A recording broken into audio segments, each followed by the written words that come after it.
ਦੀਆਂ ਖਬਰਾਂ ਦੇਖ ਰਹੇ ਸਾਰੇ ਦਰਸ਼ਕਾਂ ਨੂੰ ਮੇਰੇ ਹਰਪ੍ਰੀਤ ਵੱਲੋਂ ਪਿਆਰ ਭਰੀ ਸਤਿ ਸ਼੍ਰੀ ਅਕਾਲ।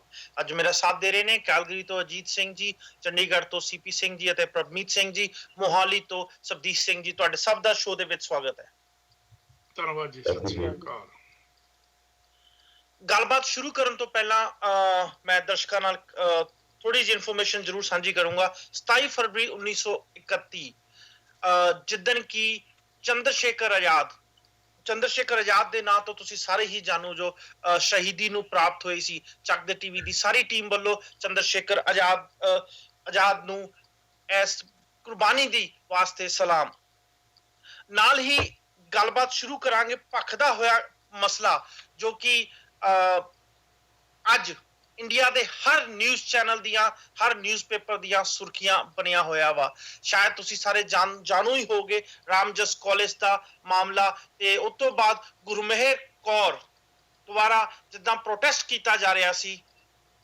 ਪਰ ਮੈਂ ਜਿਹੜੇ ਦਰਸ਼ਕ ਨਹੀਂ ਜਾਣੂ ਉਹਨਾਂ ਦੀ ਇਨਫੋਰਮੇਸ਼ਨ ਵਾਸਤੇ ਥੋੜੀ ਜੀ ਇਨਫੋਰਮੇਸ਼ਨ ਤੁਹਾਡੇ ਨਾਲ ਸ਼ੁਰੂ ਤੋਂ ਸਾਂਝੀ ਕਰੂੰਗਾ। 21 ਫਰਵਰੀ ਦਾ ਦਿਨ ਸੀ ਜਿੱਦਣ ਕਿ ਇੱਕ ਸੈਮੀਨਾਰ ਆਰਗੇਨਾਈਜ਼ ਕੀਤਾ ਸੀ ਰਾਮਜਸ ਕਾਲਜ ਵਿੱਚ ਦਿੱਲੀ, ਪਰ ABVP ਦੇ ਛਾਤਰਾਂ ਦੁਆਰਾ ਪ੍ਰੋਟੈਸਟ ਕੀਤਾ ਗਿਆ ਕਿਉਂਕਿ ਉਸ ਸੈਮੀਨਾਰ ਦੇ ਵਿੱਚ ਉਮਰ ਖਾਲਿਦ ਨੂੰ ਐਜ਼ ਅ ਸਪੀਕਰ ਇਨਵਾਈਟ ਕੀਤਾ ਸੀ। ਉਮਰ ਖਾਲਿਦ ਨੂੰ ਤੁਸੀਂ ਸਾਰੇ ਹੀ ਸ਼ਾਇਦ ਜਾਣਦੇ ਹੋਗੇ। ਪਿਛਲੇ ਸਾਲ ਲਗਭਗ ਫਰਵਰੀ ਮਹੀਨੇ ਦੇ ਵਿੱਚ ਹੀ ਕਨਈਆ ਕੁਮਾਰ ਤੇ ਉਮਰ ਖਾਲਿਦ ਨੂੰ ਸਡੇਸ਼ਨ, ਦੇਸ਼ ਦਰੋਹੀ ਦੇ ਚਾਰਜ ਵਿੱਚ, ਦੇਸ਼ ਦਰੋਹੀ ਦੇ ਵਾਸਤੇ ਚਾਰजेस ਲਾਏ ਗਏ ਸੀ ਦਿੱਲੀ ਪੁਲਿਸ ਦੁਆਰਾ। ਇੱਕ ਇਨਫੋਰਮੇਸ਼ਨ ਹੋਰ ਸਾਂਝੀ ਕਰਨਾ ਚਾਹੂੰਗਾ। ਲਗਭਗ 1 ਸਾਲ ਹੋ ਗਿਆ ਵਾ, ਪਰ ਇਸ ਕੇਸ ਦੇ ਵਿੱਚ ਦਿੱਲੀ ਪੁਲਿਸ ਨੇ ਅਜੇ ਤੱਕ ਚਾਰਜ ਸ਼ੀਟ ਸ਼ਾਮਿਲ ਨਹੀਂ ਕੀਤੀ। ਕਨਈਆ ਕੁਮਾਰ ਅਤੇ ਉਮਰ ਖਾਲਿਦ ਦੋਵੇਂ ਹੀ ਜ਼ਮਾਨਤ ਤੇ ਬਾਹਰ ਨੇ। ਜ਼ਮਾਨਤ ਦੀਆਂ ਕੁਝ ਸ਼ਰਤਾਂ ਨੇ, ਜ਼ਮਾਨਤ ਦੀਆਂ ਕੁਝ ਸ਼ਰਤਾਂ ਨੇ, ਜਿਹਦੇ ਵਿੱਚ ਕਿ ਅਦਾਲਤ ਨੇ ਉਮਰ ਖਾਲਿਦ ਨੂੰ ਏਦਾਂ ਦੀਆਂ ਸਪੀਚਾਂ ਦੇਣ ਤੋਂ ਗੁਰੇਜ਼ ਕਰਨ ਨੂੰ ਕਿਹਾ ਵਾ ਜਾਂ ਤੋਂ ਦੂਰ ਰਹਿਣ ਨੂੰ ਕਿਹਾ ਵਾ। 21 ਫਰਵਰੀ ਜਿੱਦਣ ਕਿ ਸੈਮੀਨਾਰ ਸੀ, ਲਗਭਗ 1:30 ਵਜੇ ਉਮਰ ਖਾਲਿਦ ਨੇ ਇਸ ਸੈਮੀਨਾਰ ਦੇ ਵਿੱਚ ਬੋਲਣਾ ਸੀ। 1 ਵਜੇ ਉਮਰ ਖਾਲਿਦ ਰਾਮਜਸ ਕਾਲਜ ਚ ਅਰਾਈਵ ਹੁੰਦਾ ਵਾ, ਪਰ ਉੱਥੇ ਮੌਜੂਦ ABVP ਦੇ ਛਾਤਰਾਂ ਦੁਆਰਾ ਪ੍ਰੋਟੈਸਟ ਕੀਤਾ ਜਾ ਰਿਹਾ ਸੀ। ਉਮਰ ਖਾਲਿਦ ਨੂੰ ਵਾਪਸ ਭੇਜ ਦਿੱਤਾ ਜਾਂਦਾ ਵਾ। ਨਾਰਾਜ਼ ਹੋ ਕੇ ਲੈਫਟ ਵਿੰਗ ਜਥੇਬੰਦੀਆਂ, ਸਟੂਡੈਂਟ ਜਥੇਬੰਦੀਆਂ ਨੇ ਪ੍ਰਦਰਸ਼ਨ ਕੀਤੇ, ਪ੍ਰੋਟੈਸਟ ਕੀਤੇ। ਨਾਲ ਹੀ ਅਧਿਆਪਕਾਂ ਨੇ, ਪ੍ਰੋਫੈਸਰਸ ਨੇ ਸਟੂਡੈਂਟ ਦਾ ਸਾਥ ਦਿੱਤਾ। ਛੁੱਟ-ਪੁੱਟ ਘਟਨਾ ਵੀ ਹੋਈਆਂ। ਉਸ ਤੋਂ ਬਾਅਦ ਫਰਵਰੀ 22 ਨੂੰ ਜਿੱਦਣ ਕਿ ABVP ਦੇ ਛਾਤਰਾਂ ਨੇ ਰਾਮਜਸ ਕਾਲਜ ਦੇ ਅੰਦਰ ਪ੍ਰੋਟੈਸਟ ਕੀਤਾ, ਤੇ ਨਾਲ ਹੀ ਲੈਫਟ ਵਿੰਗ ਜਥੇਬੰਦੀਆਂ ਨੇ ਤੇ ਸਟੂਡੈਂਟ ਨੇ ਵੀ ਇੱਕ ਸ਼ਾਂਤੀ ਮਾਰਚ ਕੱਢਿਆ, ਜਿਹਦੇ ਵਿੱਚ ਕਿ ਅਧਿਆਪਕਾਂ ਨੇ ਵੀ ਉਹਨਾਂ ਦਾ ਸਾਥ ਦਿੱਤਾ। 23 ਫਰਵਰੀ ਪੁਲਿਸ ਨੇ FIR ਰਜਿਸਟਰ ਕੀਤੀ ਤੇ ਦਿੱਲੀ ਪੁਲਿਸ ਨੇ 3 ਆਪਣੇ ਅਫਸਰ ਉਸ ਦਿਨ ਸਸਪੈਂਡ ਕੀਤੇ, ਨਾਲ ਹੀ FIR ਰਜਿਸਟਰ ਕੀਤੀ। ਪਰ ਮਾਮਲਾ ਭੱਗ ਗਿਆ ਸੀ ਤੇ ਪੋਲੀਟੀਕਲ ਪਾਰਟੀਆਂ ਇਹਦੇ ਵਿੱਚ ਇਨਵੋਲਵ ਹੋ ਗਿਆ ਸੀ। ਯੂਨੀਅਨ ਮਿਨਿਸਟਰ ਕਿਰਨ ਰਿਜੂ, ਜਿਨ੍ਹਾਂ ਨੂੰ ਤੁਸੀਂ ਸਾਰੇ ਹੀ ਜਾਣਦੇ ਹੋਗੇ, ਉਹਨਾਂ ਦੁਆਰਾ ਵੀ ਇੱਕ ਬਿਆਨ ਦਿੱਤਾ ਗਿਆ, ਜਿਹਨੇ ਕਿ ਇਸ ਸਾਰੇ ਮਾਮਲੇ ਨੂੰ ਲਗਭਗ ਡਿਬੇਟ ਦਾ ਮੁੱਦਾ ਟੀਵੀ ਚੈਨਲ ਤੱਕ, ਇਸ ਸਾਰੇ ਮਾਮਲੇ ਨੂੰ ਹਰ ਨਿਊਜ਼ ਚੈਨਲ ਦੇ ਡਿਬੇਟ ਦੇ ਮੁੱਦੇ ਤੇ, ਡਿਬੇਟ ਦਾ ਮੁੱਦਾ ਬਣਾਤਾ ਸੀ। ਕਿਰਨ ਰਿਜੂ ਸਾਹਿਬ ਦਾ ਕਹਿਣਾ ਸੀ ਕਿ ਕੋਈ ਵੀ ਐਂਟੀ ਨੈਸ਼ਨਲ ਸਲੋਗਨ ਬਰਦਾਸ਼ਤ ਨਹੀਂ ਕੀਤਾ ਜਾਊਗਾ ਤੇ ਫ੍ਰੀडम ਆਫ ਐਕਸਪ੍ਰੈਸ਼ਨ ਜਾਂ ਫ੍ਰੀडम ਆਫ ਸਪੀਚ ਦੇ ਨਾਂ ਤੇ ਐਂਟੀ ਨੈਸ਼ਨਲ ਸਲੋਗਨ ਬੋਲਣ ਦੀ ਇਜਾਜ਼ਤ ਨਹੀਂ ਦਿੱਤੀ ਜਾਊਗੀ। 24 ਫਰਵਰੀ ਨੂੰ ਗੁਰਮੇਹਰ ਕੌਰ ਨੇ ਇੱਕ ਆਪਣੇ ਫੇਸਬੁੱਕ ਤੇ ਇੱਕ ਪੋਸਟ ਪਾਈ ਹੈ, ਜਿਹਦੇ ਵਿੱਚ ਉਹਨਾਂ ਨੇ ਇਹ ਲਿਖਿਆ ਸੀ ਕਿ ਮੈਂ ABVP ਤੋਂ ਡਰਦੀ ਨਹੀਂ ਆ ਤੇ ਮੈਂ ਸਟੂਡੈਂਟਸ ਦੀ ਇਸ ਲੜਾਈ ਵਾਸਤੇ ਇਸ ਲੜਾਈ ਵਾਸਤੇ ਇੱਕ ਪਹਿਲ ਕਰਨ ਲੱਗੀ ਆ। ਮੈਂ ਤੁਹਾਨੂੰ ਐਗਜ਼ੈਕਟਲੀ ਤੁਸੀਂ ਉਹਨਾਂ ਦੀ ਜੋ ਉਹਨਾਂ ਨੇ ਪੋਸਟ ਤੇ ਲਿਖਿਆ ਸੀ, ਤੁਸੀਂ ਮੇਰੇ ਨਾਲ, ਸਾਡੇ ਨਾਲ ਚੌਥੀ ਵਿੰਡੋ ਤੇ ਉਹਨਾਂ ਦਾ ਉਹ ਪੋਸਟ ਪੜ੍ਹ ਸਕਦੇ ਜੋ। ਤੇ ਉਸ ਤੋਂ ਬਾਅਦ ਇਹ ਮਾਮਲਾ ਕੁਝ ਜ਼ਿਆਦਾ ਹੀ ਭਖ ਗਿਆ। ਗੁਰਮੇਹਰ ਕੌਰ, ਜੋ ਕਿ ਅੱਜ ਤੋਂ ਲਗਭਗ ਕੁਝ ਮਹੀਨੇ ਪਹਿਲਾਂ ਵੀ ਸੁਰਖੀਆਂ ਵਿੱਚ ਆਈਆਂ ਸੀ, ਜਦੋਂ ਕਿ ਗੁਰਮੇਹਰ ਕੌਰ ਨੇ ਇੱਕ ਵੀਡੀਓ ਪੋਸਟ ਕੀਤਾ ਸੀ, ਜਿਹਦੇ ਵਿੱਚ ਕਿ ਗੁਰਮੇਹਰ ਕੌਰ ਦੇ ਪਿਤਾ, ਜੋ ਕਿ ਇੰਡੀਅਨ ਆਰਮੀ ਵਿੱਚ ਜੌਬ ਕਰਦੇ ਸੀ ਤੇ ਕਾਰਗਿਲ ਜੰਗ ਦੇ ਵਿੱਚ ਸ਼ਹੀਦ ਹੋਏ ਸੀ, ਤੇ ਗੁਰਮੇਹਰ ਕੌਰ ਨੇ ਕਾਰਗਿਲ ਜੰਗ ਦੇ ਵਿੱਚ ਸ਼ਹੀਦ ਹੋਏ ਉਹਨਾਂ ਦਾ ਪਿਤਾ ਦਾ ਦੋਸ਼ੀ ਪਾਕਿਸਤਾਨ ਨੂੰ ਨਾ ਮੰਨ ਕੇ ਲੜਾਈ ਨੂੰ ਮੰਨਿਆ। ਲਗਭਗ ਇੱਕ ਇਦਾਂ ਦਾ ਵੀਡੀਓ ਸੀ, ਉਦੋਂ ਗੁਰਮੇਹਰ ਕੌਰ ਸੁਰਖੀਆਂ ਵਿੱਚ ਆਈ ਸੀ। 24 ਫਰਵਰੀ ਤੋਂ ਲੈ ਕੇ 27 ਫਰਵਰੀ ਤੱਕ ਦਾ ਸਫ਼ਰ ਗੁਰਮੇਹਰ ਕੌਰ ਵਾਸਤੇ ਕੁਝ ਵਧੀਆ ਨਹੀਂ ਰਿਹਾ। ABVP ਦੇ ਸਪੋਰਟਰਾਂ ਨੇ ਗੁਰਮੇਹਰ ਕੌਰ ਨੂੰ ਕਾਫੀ ਧਮਕੀਆਂ ਦਿੱਤੀਆਂ, ਧਮਕੀਆਂ ਇਸ ਦਰਜੇ ਤੱਕ ਵੀ ਦਿੱਤੀਆਂ ਕਿ ਉਹਨਾਂ ਨੂੰ ਰੇਪ ਕਰਨ ਤੱਕ ਦੀ ਵੀ ਧਮਕੀ ਦਿੱਤੀ। ਗੱਲਬਾਤ ਇਸ ਪੂਰੇ ਮੁੱਦੇ ਉੱਤੇ ਨਿਗਾਹ ਮਾਰਾਂਗੇ ਔਰ ਕਾਫੀ ਪਹਿਲੂ ਨੇ ਜਿਹੜੇ ਇਸ ਮੁੱਦੇ ਉੱਤੇ ਡਿਸਕਸ ਕਰਨਾ ਚਾਹਾਂਗੇ। ਸਭ ਤੋਂ ਪਹਿਲਾਂ ਸ਼ੁਰੂ ਕਰਦੇ ਹਾਂ ਸਬਦੀਸ਼ ਜੀ ਤੋਂ। ਸਬਦੀਸ਼ ਜੀ, ਸਾਰੇ ਮਾਮਲੇ ਉੱਤੇ ਤੁਹਾਡੇ ਵਿਚਾਰ। ਹਰਪ੍ਰੀਤ ਜੀ, ਪਹਿਲੀ ਗੱਲ ਤਾਂ ਇਹ ਹੈ ਕਿ ਮੇਰਾ ਦੇਸ਼ ਸੁਤੰਤਰ ਹੋ ਚੁੱਕਾ ਘੱਟੋ ਘੱਟ ਬ੍ਰਿਟਿਸ਼ ਦੀ ਗੁਲਾਮੀ ਤੋਂ। ਉਸ ਆਧਾਰ ਦੇ ਉੱਤੇ ਭਾਰਤੀ ਸੰਵਿਧਾਨ ਜਿਹੜਾ ਅਸੀਂ ਬਣਾਇਆ ਉਹਦੇ 'ਚ 20 ਕਮੀਆਂ ਹੋ ਸਕਦੀਆਂ, ਪਰ ਉਹਦੇ 'ਚ ਇੱਕ ਜਿਹੜੀ ਵੱਡੀ ਗੱਲ ਹੈ ਉਹ ਇਹ ਹੈ ਕਿ ਹਰ ਇੱਕ ਨੂੰ ਆਪਣੇ ਵਿਚਾਰ ਰੱਖਣ ਦੀ ਆਜ਼ਾਦੀ ਹੈ। ਭਾਰਤ ਦੇ ਸੰਵਿਧਾਨ ਦੀ ਪ੍ਰਸਤਾਵਨਾ ਦੇ ਵਿੱਚ ਬਹੁਤ ਕਲੀਅਰ ਕਰਕੇ ਲਿਖਿਆ ਹੋਇਆ ਕਿ ਸਾਡਾ ਦੇਸ਼ ਸਮਾਜਵਾਦੀ ਔਰ ਡੈਮੋਕ੍ਰੇਟਿਕ ਉਦੇਸ਼ਾਂ ਦੀ ਪੂਰਤੀ ਲਈ ਕੰਮ ਕਰ ਰਿਹਾ। ਹਾਲਾਂਕਿ ਇਸ ਗੱਲ ਬਾਰੇ ਕੋਈ ਦੋ ਰਾਵਾਂ ਨਹੀਂ ਕਿ ਸਾਡੇ ਦੇਸ਼ ਦੇ ਹੁਕਮਰਾਨ ਜਮਾਤਾਂ ਕਿਸੇ ਵੀ ਤਰੀਕੇ ਦੇ ਨਾਲ ਨਾ ਡੈਮੋਕ੍ਰੇਸੀ ਨੂੰ ਪ੍ਰਮੋਟ ਕਰਦੀਆਂ ਤੇ ਨਾ ਹੀ ਕਿਸੇ ਤਰੀਕੇ ਦੇ ਨਾਲ ਸੈਕੂਲਰਿਜ਼ਮ ਨੂੰ ਪ੍ਰਮੋਟ ਕਰਦੀਆਂ। ਸੋਸ਼ਲਿਜ਼ਮ ਤਾਂ ਬਹੁਤ ਅੱਗੇ ਦੀ ਚੀਜ਼ ਹੈ, ਉਹਦੇ ਨਾਲ ਤੇ ਉਹਨਾਂ ਦੀ ਕਮਿਟਮੈਂਟ ਹੋ ਹੀ ਨਹੀਂ ਸਕਦੀ। ਘੱਟੋ ਘੱਟ ਅਸੀਂ ਇਸ ਸਿਸਟਮ ਦੇ ਵਿੱਚ ਡੈਮੋਕ੍ਰੇਸੀ ਤੇ ਸੈਕੂਲਰਿਜ਼ਮ ਬਾਰੇ ਜ਼ਰੂਰ ਪੋਜ਼ਿਟਿਵ ਰਵੱਈਆ ਰੱਖਣ ਦੀ ਤਵੱਕੋ ਕਰਦੇ ਹਾਂ ਪੂਰੀ ਦੀ ਪੂਰੀ ਪੋਲਿਟਿਕਸ ਕੋਲੋਂ। ਪਰ ਪਿਛਲੇ ਕੁਝ ਸਾਲਾਂ ਤੋਂ ਜਦੋਂ ਤੋਂ ਨਰਿੰਦਰ ਮੋਦੀ ਦੀ ਅਗਵਾਈ ਵਾਲੀ ਸਰਕਾਰ ਬਣੀ ਹੈ ਉਦੋਂ ਤੋਂ ਦੇਸ਼ ਭਗਤੀ ਸੈਕੂਲਰਿਜ਼ਮ ਇੱਕ ਤਰ੍ਹਾਂ ਦੇ ਨਾਲ ਆਪਣੇ ਤਰੀਕੇ ਦੇ ਨਾਲ ਡਿਫਾਈਨ ਕੀਤੇ ਜਾਣ ਲੱਗੇ ਨੇ। ਕੌਣ ਸੈਕੂਲਰ ਆ ਇਹ ਗੱਲ ਭਾਜਪਾ ਤੈਅ ਕਰੇਗੀ, ABVP ਤੈਅ ਕਰੇਗੀ, RSS ਤੈਅ ਕਰੇਗੀ। ਕੌਣ ਦੇਸ਼ ਭਗਤ ਆ, ਦੇਸ਼ ਭਗਤੀ ਦੀ ਪਰਿਭਾਸ਼ਾ ਕੀ ਆ, ਇਹ ਸਾਰੇ ਸੰਘ ਪਰਿਵਾਰ ਦੇ ਲੋਕ ਤੈਅ ਕਰਨਗੇ। ਬਾਕੀ ਲੋਕਾਂ ਦੀ ਦੇਸ਼ ਭਗਤੀ ਸ਼ੱਕੀ ਹੋ ਜਾਏਗੀ ਜੇ ਉਹ ਇਹਨਾਂ ਦੇ ਰਵੱਈਏ ਦੇ ਖਿਲਾਫ ਬੋਲਣਗੇ। ਜੇ ਗੱਲ ਅਸੀਂ ਕਰੀਏ ਰਾਮਜਸ ਕਾਲਜ ਦੀ, 100 ਸਾਲਾ ਉਸ ਕਾਲਜ ਵੱਲੋਂ ਮਨਾਇਆ ਜਾ ਰਿਹਾ ਸੀ। ਜੇ ਉੱਥੇ ਸੈਮੀਨਾਰ ਹੋ ਜਾਂਦਾ 100 ਸਾਲਾ ਸੈਮੀਨਾਰ ਦੇ ਦੌਰਾਨ ਜਿਹੜਾ ਉਹਨਾਂ ਨੇ ਸਬਜੈਕਟ ਰੱਖਿਆ ਹੋਇਆ ਸੀ ਬਿਲਕੁਲ ਉਸ ਸਬਜੈਕਟ ਦੇ ਲਿਹਾਜ਼ ਨਾਲ ਸੈਮੀਨਾਰ ਮੁਕੰਮਲ ਹੋ ਜਾਂਦਾ ਤਾਂ ਸ਼ਾਇਦ ਦੇਸ਼ ਦੇ ਵਿੱਚ ਕੋਈ ਚਰਚਾ ਨਹੀਂ ਸੀ ਹੋਣੀ। ਪਰ ਕਿਉਂਕਿ ਉਸ ਸੈਮੀਨਾਰ ਨੂੰ ਡਿਸਟਰਬ ਕਰ ਦਿੱਤਾ ਗਿਆ ABVP ਵੱਲੋਂ ਔਰ ਬਿਨਾਂ ਕਿਸੇ ਵਜ੍ਹਾ ਤੋਂ ਡਿਸਟਰਬ ਕਰ ਦਿੱਤਾ ਗਿਆ ਸਿਰਫ ਇਸ ਗੱਲ ਦੀ ਬਣਾ ਦੇ ਉੱਤੇ ਕਿ ਉਮਰ ਖਾਲਿਦ ਨੂੰ ਇੱਥੇ ਕਿਉਂ ਬੁਲਾਇਆ ਗਿਆ ਜਾਂ ਇੱਥੇ ਉਹਨਾਂ ਗੱਲਾਂ ਦੀ ਚਰਚਾ ਕਿਉਂ ਕੀਤੀ ਗਈ ਹੈ। ਜੇ ਅਸੀਂ ਕਾਲਜ ਦੀ ਗੱਲ ਕਰੀਏ ਤੇ ਕਾਲਜ ਨੇ ਇੱਕ ਬਹੁਤ ਹੀ ਮਹੱਤਵਪੂਰਨ ਗੱਲ ਕੀਤੀ ਹੈ ਔਰ ਮੇਰੇ ਖਿਆਲ ਮੁਤਾਬਕ ਸ਼ਾਇਦ ਹਿੰਦੁਸਤਾਨ ਦੇ ਵਿੱਚ ਸ਼ਾਇਦ ਉਹ ਪਹਿਲਾ ਕਾਲਜ ਹੋਏਗਾ। ਯੂਨੀਵਰਸਿਟੀਆਂ ਦੇ ਵਿੱਚ ਵਿਧਾਨਕ ਤੌਰ ਤੇ ਇਦਾਂ ਦੀ ਗੱਲ ਹੁੰਦੀ ਹੈ ਪਰ ਆਮ ਤੌਰ ਤੇ ਯੂਨੀਵਰਸਿਟੀਆਂ ਵਿੱਚ ਵੀ ਅਸੀਂ ਲਾਗੂ ਉਸ ਨੂੰ ਕਰਦੇ ਨਹੀਂ। ਹੁਣ ਤਾਂ JNU ਦੇ ਵਿੱਚ ਵੀ ਲਾਗੂ ਕਰਨ ਤੋਂ ਇਨਕਾਰ ਕੀਤਾ ਜਾ ਰਿਹਾ ਜਿੱਥੇ ਇਹ ਗੱਲ ਬਹੁਤ ਲਾਗੂ ਹੁੰਦੀ ਸੀ। ਰਾਮਜਸ ਕਾਲਜ ਦੀ ਵੈਬਸਾਈਟ ਤੇ ਜਾਈਏ ਤਾਂ ਤੁਹਾਨੂੰ ਇੱਕ ਚੀਜ਼ ਮਿਲੇਗੀ ਉੱਥੇ ਕਿ ਸਾਡਾ ਕਾਲਜ ਅਕਾਦਮਿਕ ਅਤੇ ਪ੍ਰਸ਼ਾਸਨਿਕ ਅਨੁਸ਼ਾਸਨ ਤੋਂ ਉਤਾਂਹ ਉੱਠ ਕੇ ਵਿਦਿਆਰਥੀਆਂ ਦੇ ਸਰਵਪੱਖੀ ਵਿਕਾਸ ਦੇ ਲਈ ਉਹਨਾਂ ਨੂੰ ਅੱਗੇ ਲਿਜਾਣਾ ਚਾਹੁੰਦਾ। ਤੇ ਜੇ ਤੁਸੀਂ ਅਕਾਦਮਿਕ ਤੇ ਪ੍ਰਸ਼ਾਸਨਿਕ ਅਨੁਸ਼ਾਸਨ ਦੀ ਸੀਮਾਵਾਂ ਪਾਰ ਕਰਦੇ ਹੋਏ ਵੀ ਦੇਸ਼ ਦੇ ਹਿੱਤਾਂ ਦੇ ਵਿੱਚ ਸੋਚਦੇ ਹੋ ਤਾਂ ਕਾਲਜ ਦੀ ਮੈਨੇਜਮੈਂਟ ਨੂੰ ਇਹਦੇ ਉੱਤੇ ਕੋਈ ਇਤਰਾਜ਼ ਨਹੀਂ, ਜੋ ਕਿ ਕਾਲਜ ਦੀ ਮੈਨੇਜਮੈਂਟ ਇਹ ਮੰਨ ਕੇ ਚੱਲਦੀ ਹੈ ਕਿ ਇਸ ਕਾਲਜ ਦੇ ਨਾਲ ਮਹਾਤਮਾ ਗਾਂਧੀ ਦਾ ਵੀ ਬਹੁਤ ਸੰਬੰਧ ਰਿਹਾ, ਡਾਕਟਰ ਅੰਬੇਡਕਰ ਦਾ ਵੀ ਬਹੁਤ ਸੰਬੰਧ ਰਿਹਾ। ਉਹਨਾਂ ਦੋਨਾਂ ਦੇ ਵਿਚਾਰਾਂ ਦੇ ਵਿੱਚ ਵਖਰੇਵਾਂ ਸੀ ਔਰ ਕਾਲਜ ਦੋਨਾਂ ਦੇ ਵਿਚਾਰਾਂ ਦੇ ਵਖਰੇਵੇਂ ਸਮੇਤ ਦੁਨੀਆ ਭਰ ਦੇ ਵਿੱਚ ਵਿਚਾਰਾਂ ਦੇ ਜਿੰਨੇ ਟਕਰਾਅ ਨੇ ਉਹਨਾਂ ਸਾਰੇ ਟਕਰਾਵਾਂ ਸਮੇਤ ਆਪਣੇ ਆਪ ਨੂੰ ਡਿਵੈਲਪ ਕਰਨਾ ਚਾਹੁੰਦਾ, ਆਪਣੇ ਵਿਦਿਆਰਥੀਆਂ ਨੂੰ ਉਹਨਾਂ ਤੋਂ ਜਾਣੂ ਕਰਵਾਉਣਾ ਚਾਹੁੰਦਾ। ਗੱਲ ਸਿਰਫ ਇੰਨੀ ਸੀ। ਔਰ ਜਦੋਂ ਉਮਰ ਖਾਲਿਦ ਨੂੰ ਰੋਕ ਦਿੱਤਾ ਗਿਆ ABVP ਦੀ ਗਲਤ ਸ਼ਰਤ ਵੀ ਕਾਲਜ ਦੀ ਮੈਨੇਜਮੈਂਟ ਨੇ ਸਵੀਕਾਰ ਕਰ ਲਈ ਤਾਂ ਕਿ ਸੈਮੀਨਾਰ ਡਿਸਟਰਬ ਨਾ ਹੋਵੇ ਤਾਂ ਆਇਸਾ ਨੇ ਜਿਹੜਾ ਪ੍ਰਦਰਸ਼ਨ ਕੀਤਾ, ਆਇਸਾ ਦੇ ਪ੍ਰਦਰਸ਼ਨ ਦੇ ਵਿੱਚ ABVP ਗੁੰਡਾਗਰਦੀ ਕਰੇ, ਪੁਲਿਸ ਉਹਦਾ ਸਹਿਯੋਗ ਕਰੇ, ਇਹ ਆਪਣੇ ਆਪ ਦੇ ਵਿੱਚ ਇੱਕ ਗਲਤ ਗੱਲ ਹੈ। ਜਦੋਂ ਉਮਰ ਖਾਲਿਦ ਨੂੰ ਕਾਲਜ ਦੇ ਵਿੱਚ ਆਉਣ ਤੋਂ ਰੋਕ ਦਿੱਤਾ ਗਿਆ ਸੀ ਤਕਨੀਕੀ ਤੌਰ ਦੇ ਉੱਤੇ ਉਹ ਮਾਮਲਾ ਖਤਮ ਹੋ ਚੁੱਕਾ ਸੀ ਜਿੱਥੋਂ ABVP ਉਹਨਾਂ ਨੂੰ ਰੋਕਣਾ ਚਾਹੁੰਦੀ ਸੀ।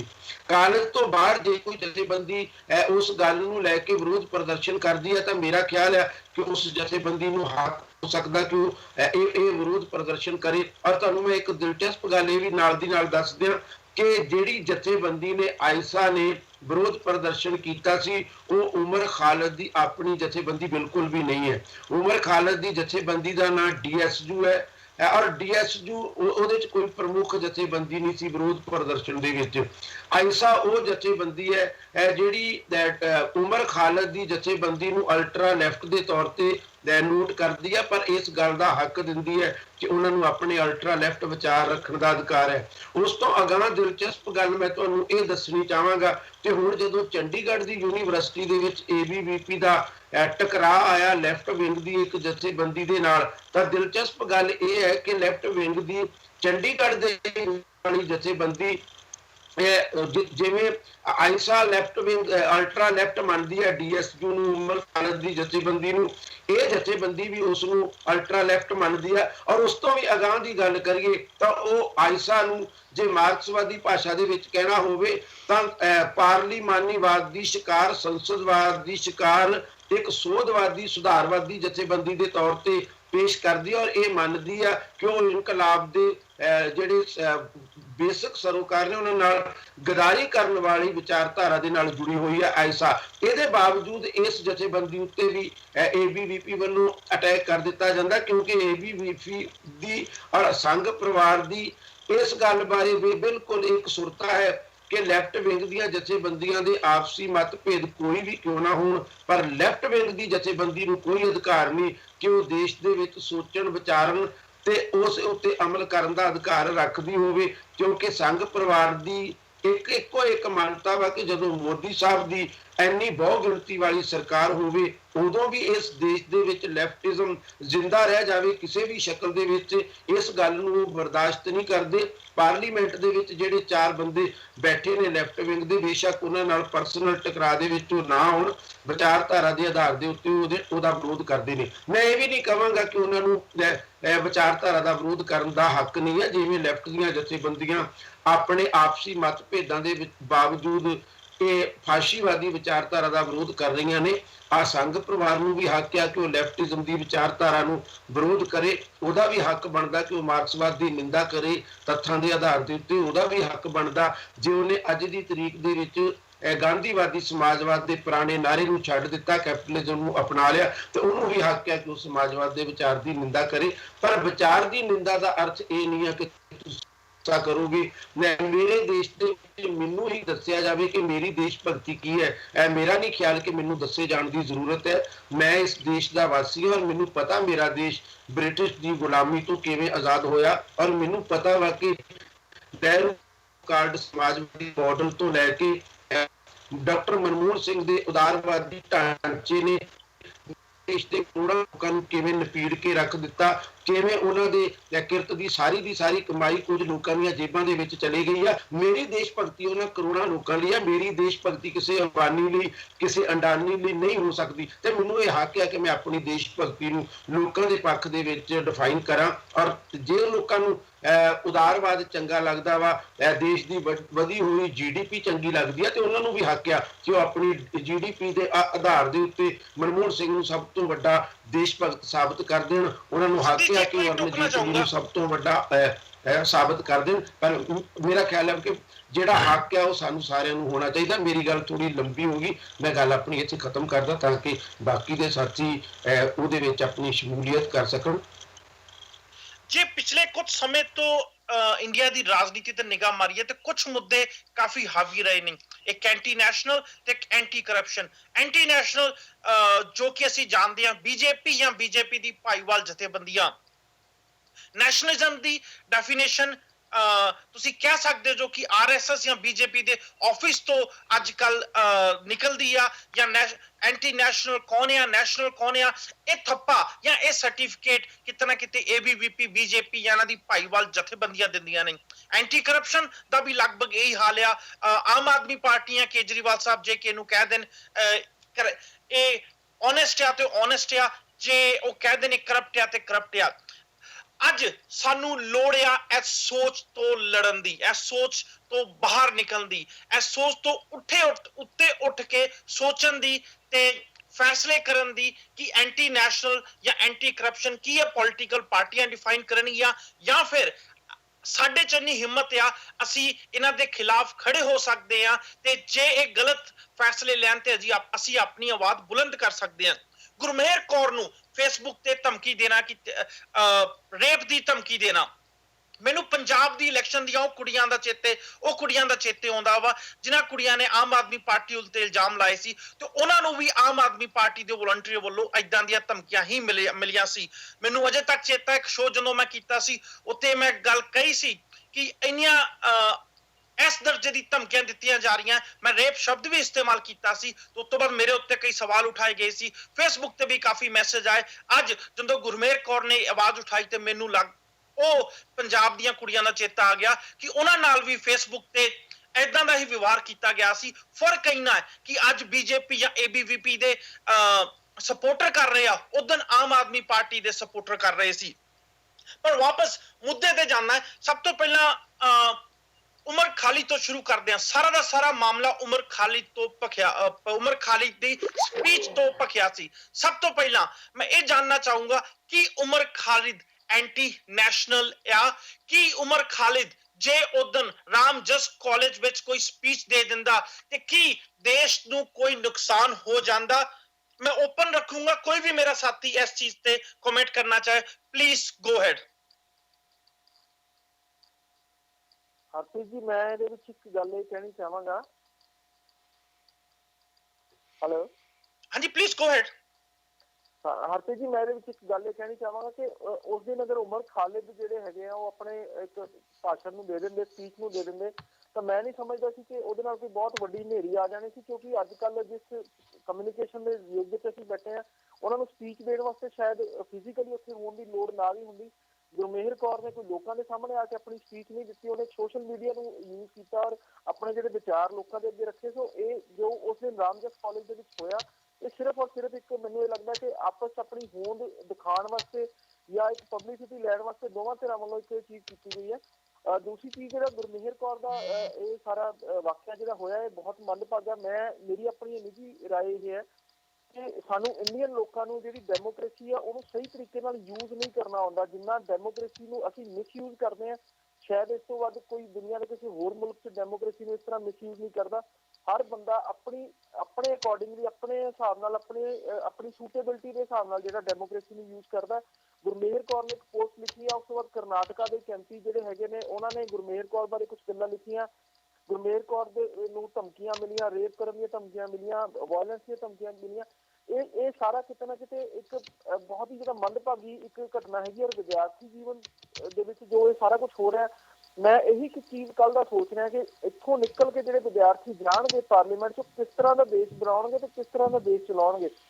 ਮੇਰੇ ਹਿਸਾਬ ਨਾਲ ਇਹ ਕਿਤੇ ਨਾ ਕਿਤੇ ਕਿਉਂਕਿ ਸਿਆਸੀ ਜਿਹੜੀਆਂ ਸੋਚਾਂ ਹੈਗੀਆਂ ਨੇ, ਉਹਨਾਂ ਦੇ ਇੱਕ ਆਪਣੇ ਮੋਟਿਵ ਹੈਗੇ ਨੇ। ਆਪਣੇ ਹਿਸਾਬ ਨਾਲ ਹਰ ਬੰਦਾ ਜਿਹੜਾ ਹੈਗਾ ਉਹਨੂੰ ਉੱਤੇ ਰਿਐਕਟ ਕਰਦਾ। ਪਰ ਕਿਤੇ ਨਾ ਕਿਤੇ ਮੈਂ ਇਹ ਉਮੀਦ ਕਰਦਾ ਕਿ ਜੇ ਜੁਡੀਸ਼ਰੀ ਸਾਡੇ ਮੁਲਕ ਦੀ ਸੁਪਰੀਮ ਕੋਰਟ ਜਿਹੜੀ ਹੈ, ਅਗਰ ਉਸ ਤਰ੍ਹਾਂ ਦੀ ਘਟਨਾਵਾਂ ਬਾਰੇ ਕੋਈ ਮੋਟੋ ਲੈ ਲਵੇ ਤਾਂ ਸ਼ਾਇਦ ਕਿਸੇ ਨਾ ਕਿਸੇ ਤਰੀਕੇ ਨਾਲ ਆਉਣ ਵਾਲਾ ਜਿਹੜਾ ਸਮਾਂ ਜਿਹਦੇ ਵਿੱਚ ਬਹੁਤੇ ਵਧੀਆ ਅਸਾਰ ਜਿਹੜੇ ਨਜ਼ਰ ਨਹੀਂ ਆ ਰਹੇ, ਉਹਨੂੰ ਕਿਸੇ ਨਾ ਕਿਸੇ ਤਰੀਕੇ ਨਾਲ ਰੋਕਿਆ ਜਾ ਸਕਦਾ, ਕੰਟਰੋਲ ਕੀਤਾ ਜਾ ਸਕਦਾ ਜੀ।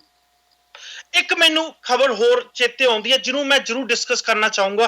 2 ਦਿਨ ਪਹਿਲਾਂ ਫਾਰੂਕ ਅਬਦੁੱਲਾ ਸਾਹਿਬ ਨੇ ਇੱਕ ਬਿਆਨ ਦਿੱਤਾ ਸੀ ਕਿ ਕਸ਼ਮੀਰ ਦਾ ਯੂਥ ਬੰਦੂਕ ਉਠਾਉਣਾ ਚਾਹੁੰਦਾ ਵਾ, ਕਸ਼ਮੀਰ ਦਾ ਯੂਥ ਪੜ੍ਹਨਾ ਨਹੀਂ ਚਾਹੁੰਦਾ, ਐਮਐਲਏ ਨਹੀਂ ਬਣਨਾ ਚਾਹੁੰਦਾ। ਇਸ ਬਿਆਨ ਤੇ ਕਾਫੀ ਤਿੱਖੀ ਪ੍ਰਤੀਕਿਰਿਆ ਆਈ ਸੀ ਬੀਜੇਪੀ ਜਾਂ ਹੋਰ ਦੂਜੀਆਂ ਰਾਈਟ ਵਿੰਗ ਪਾਰਟੀਆਂ ਵੱਲੋਂ।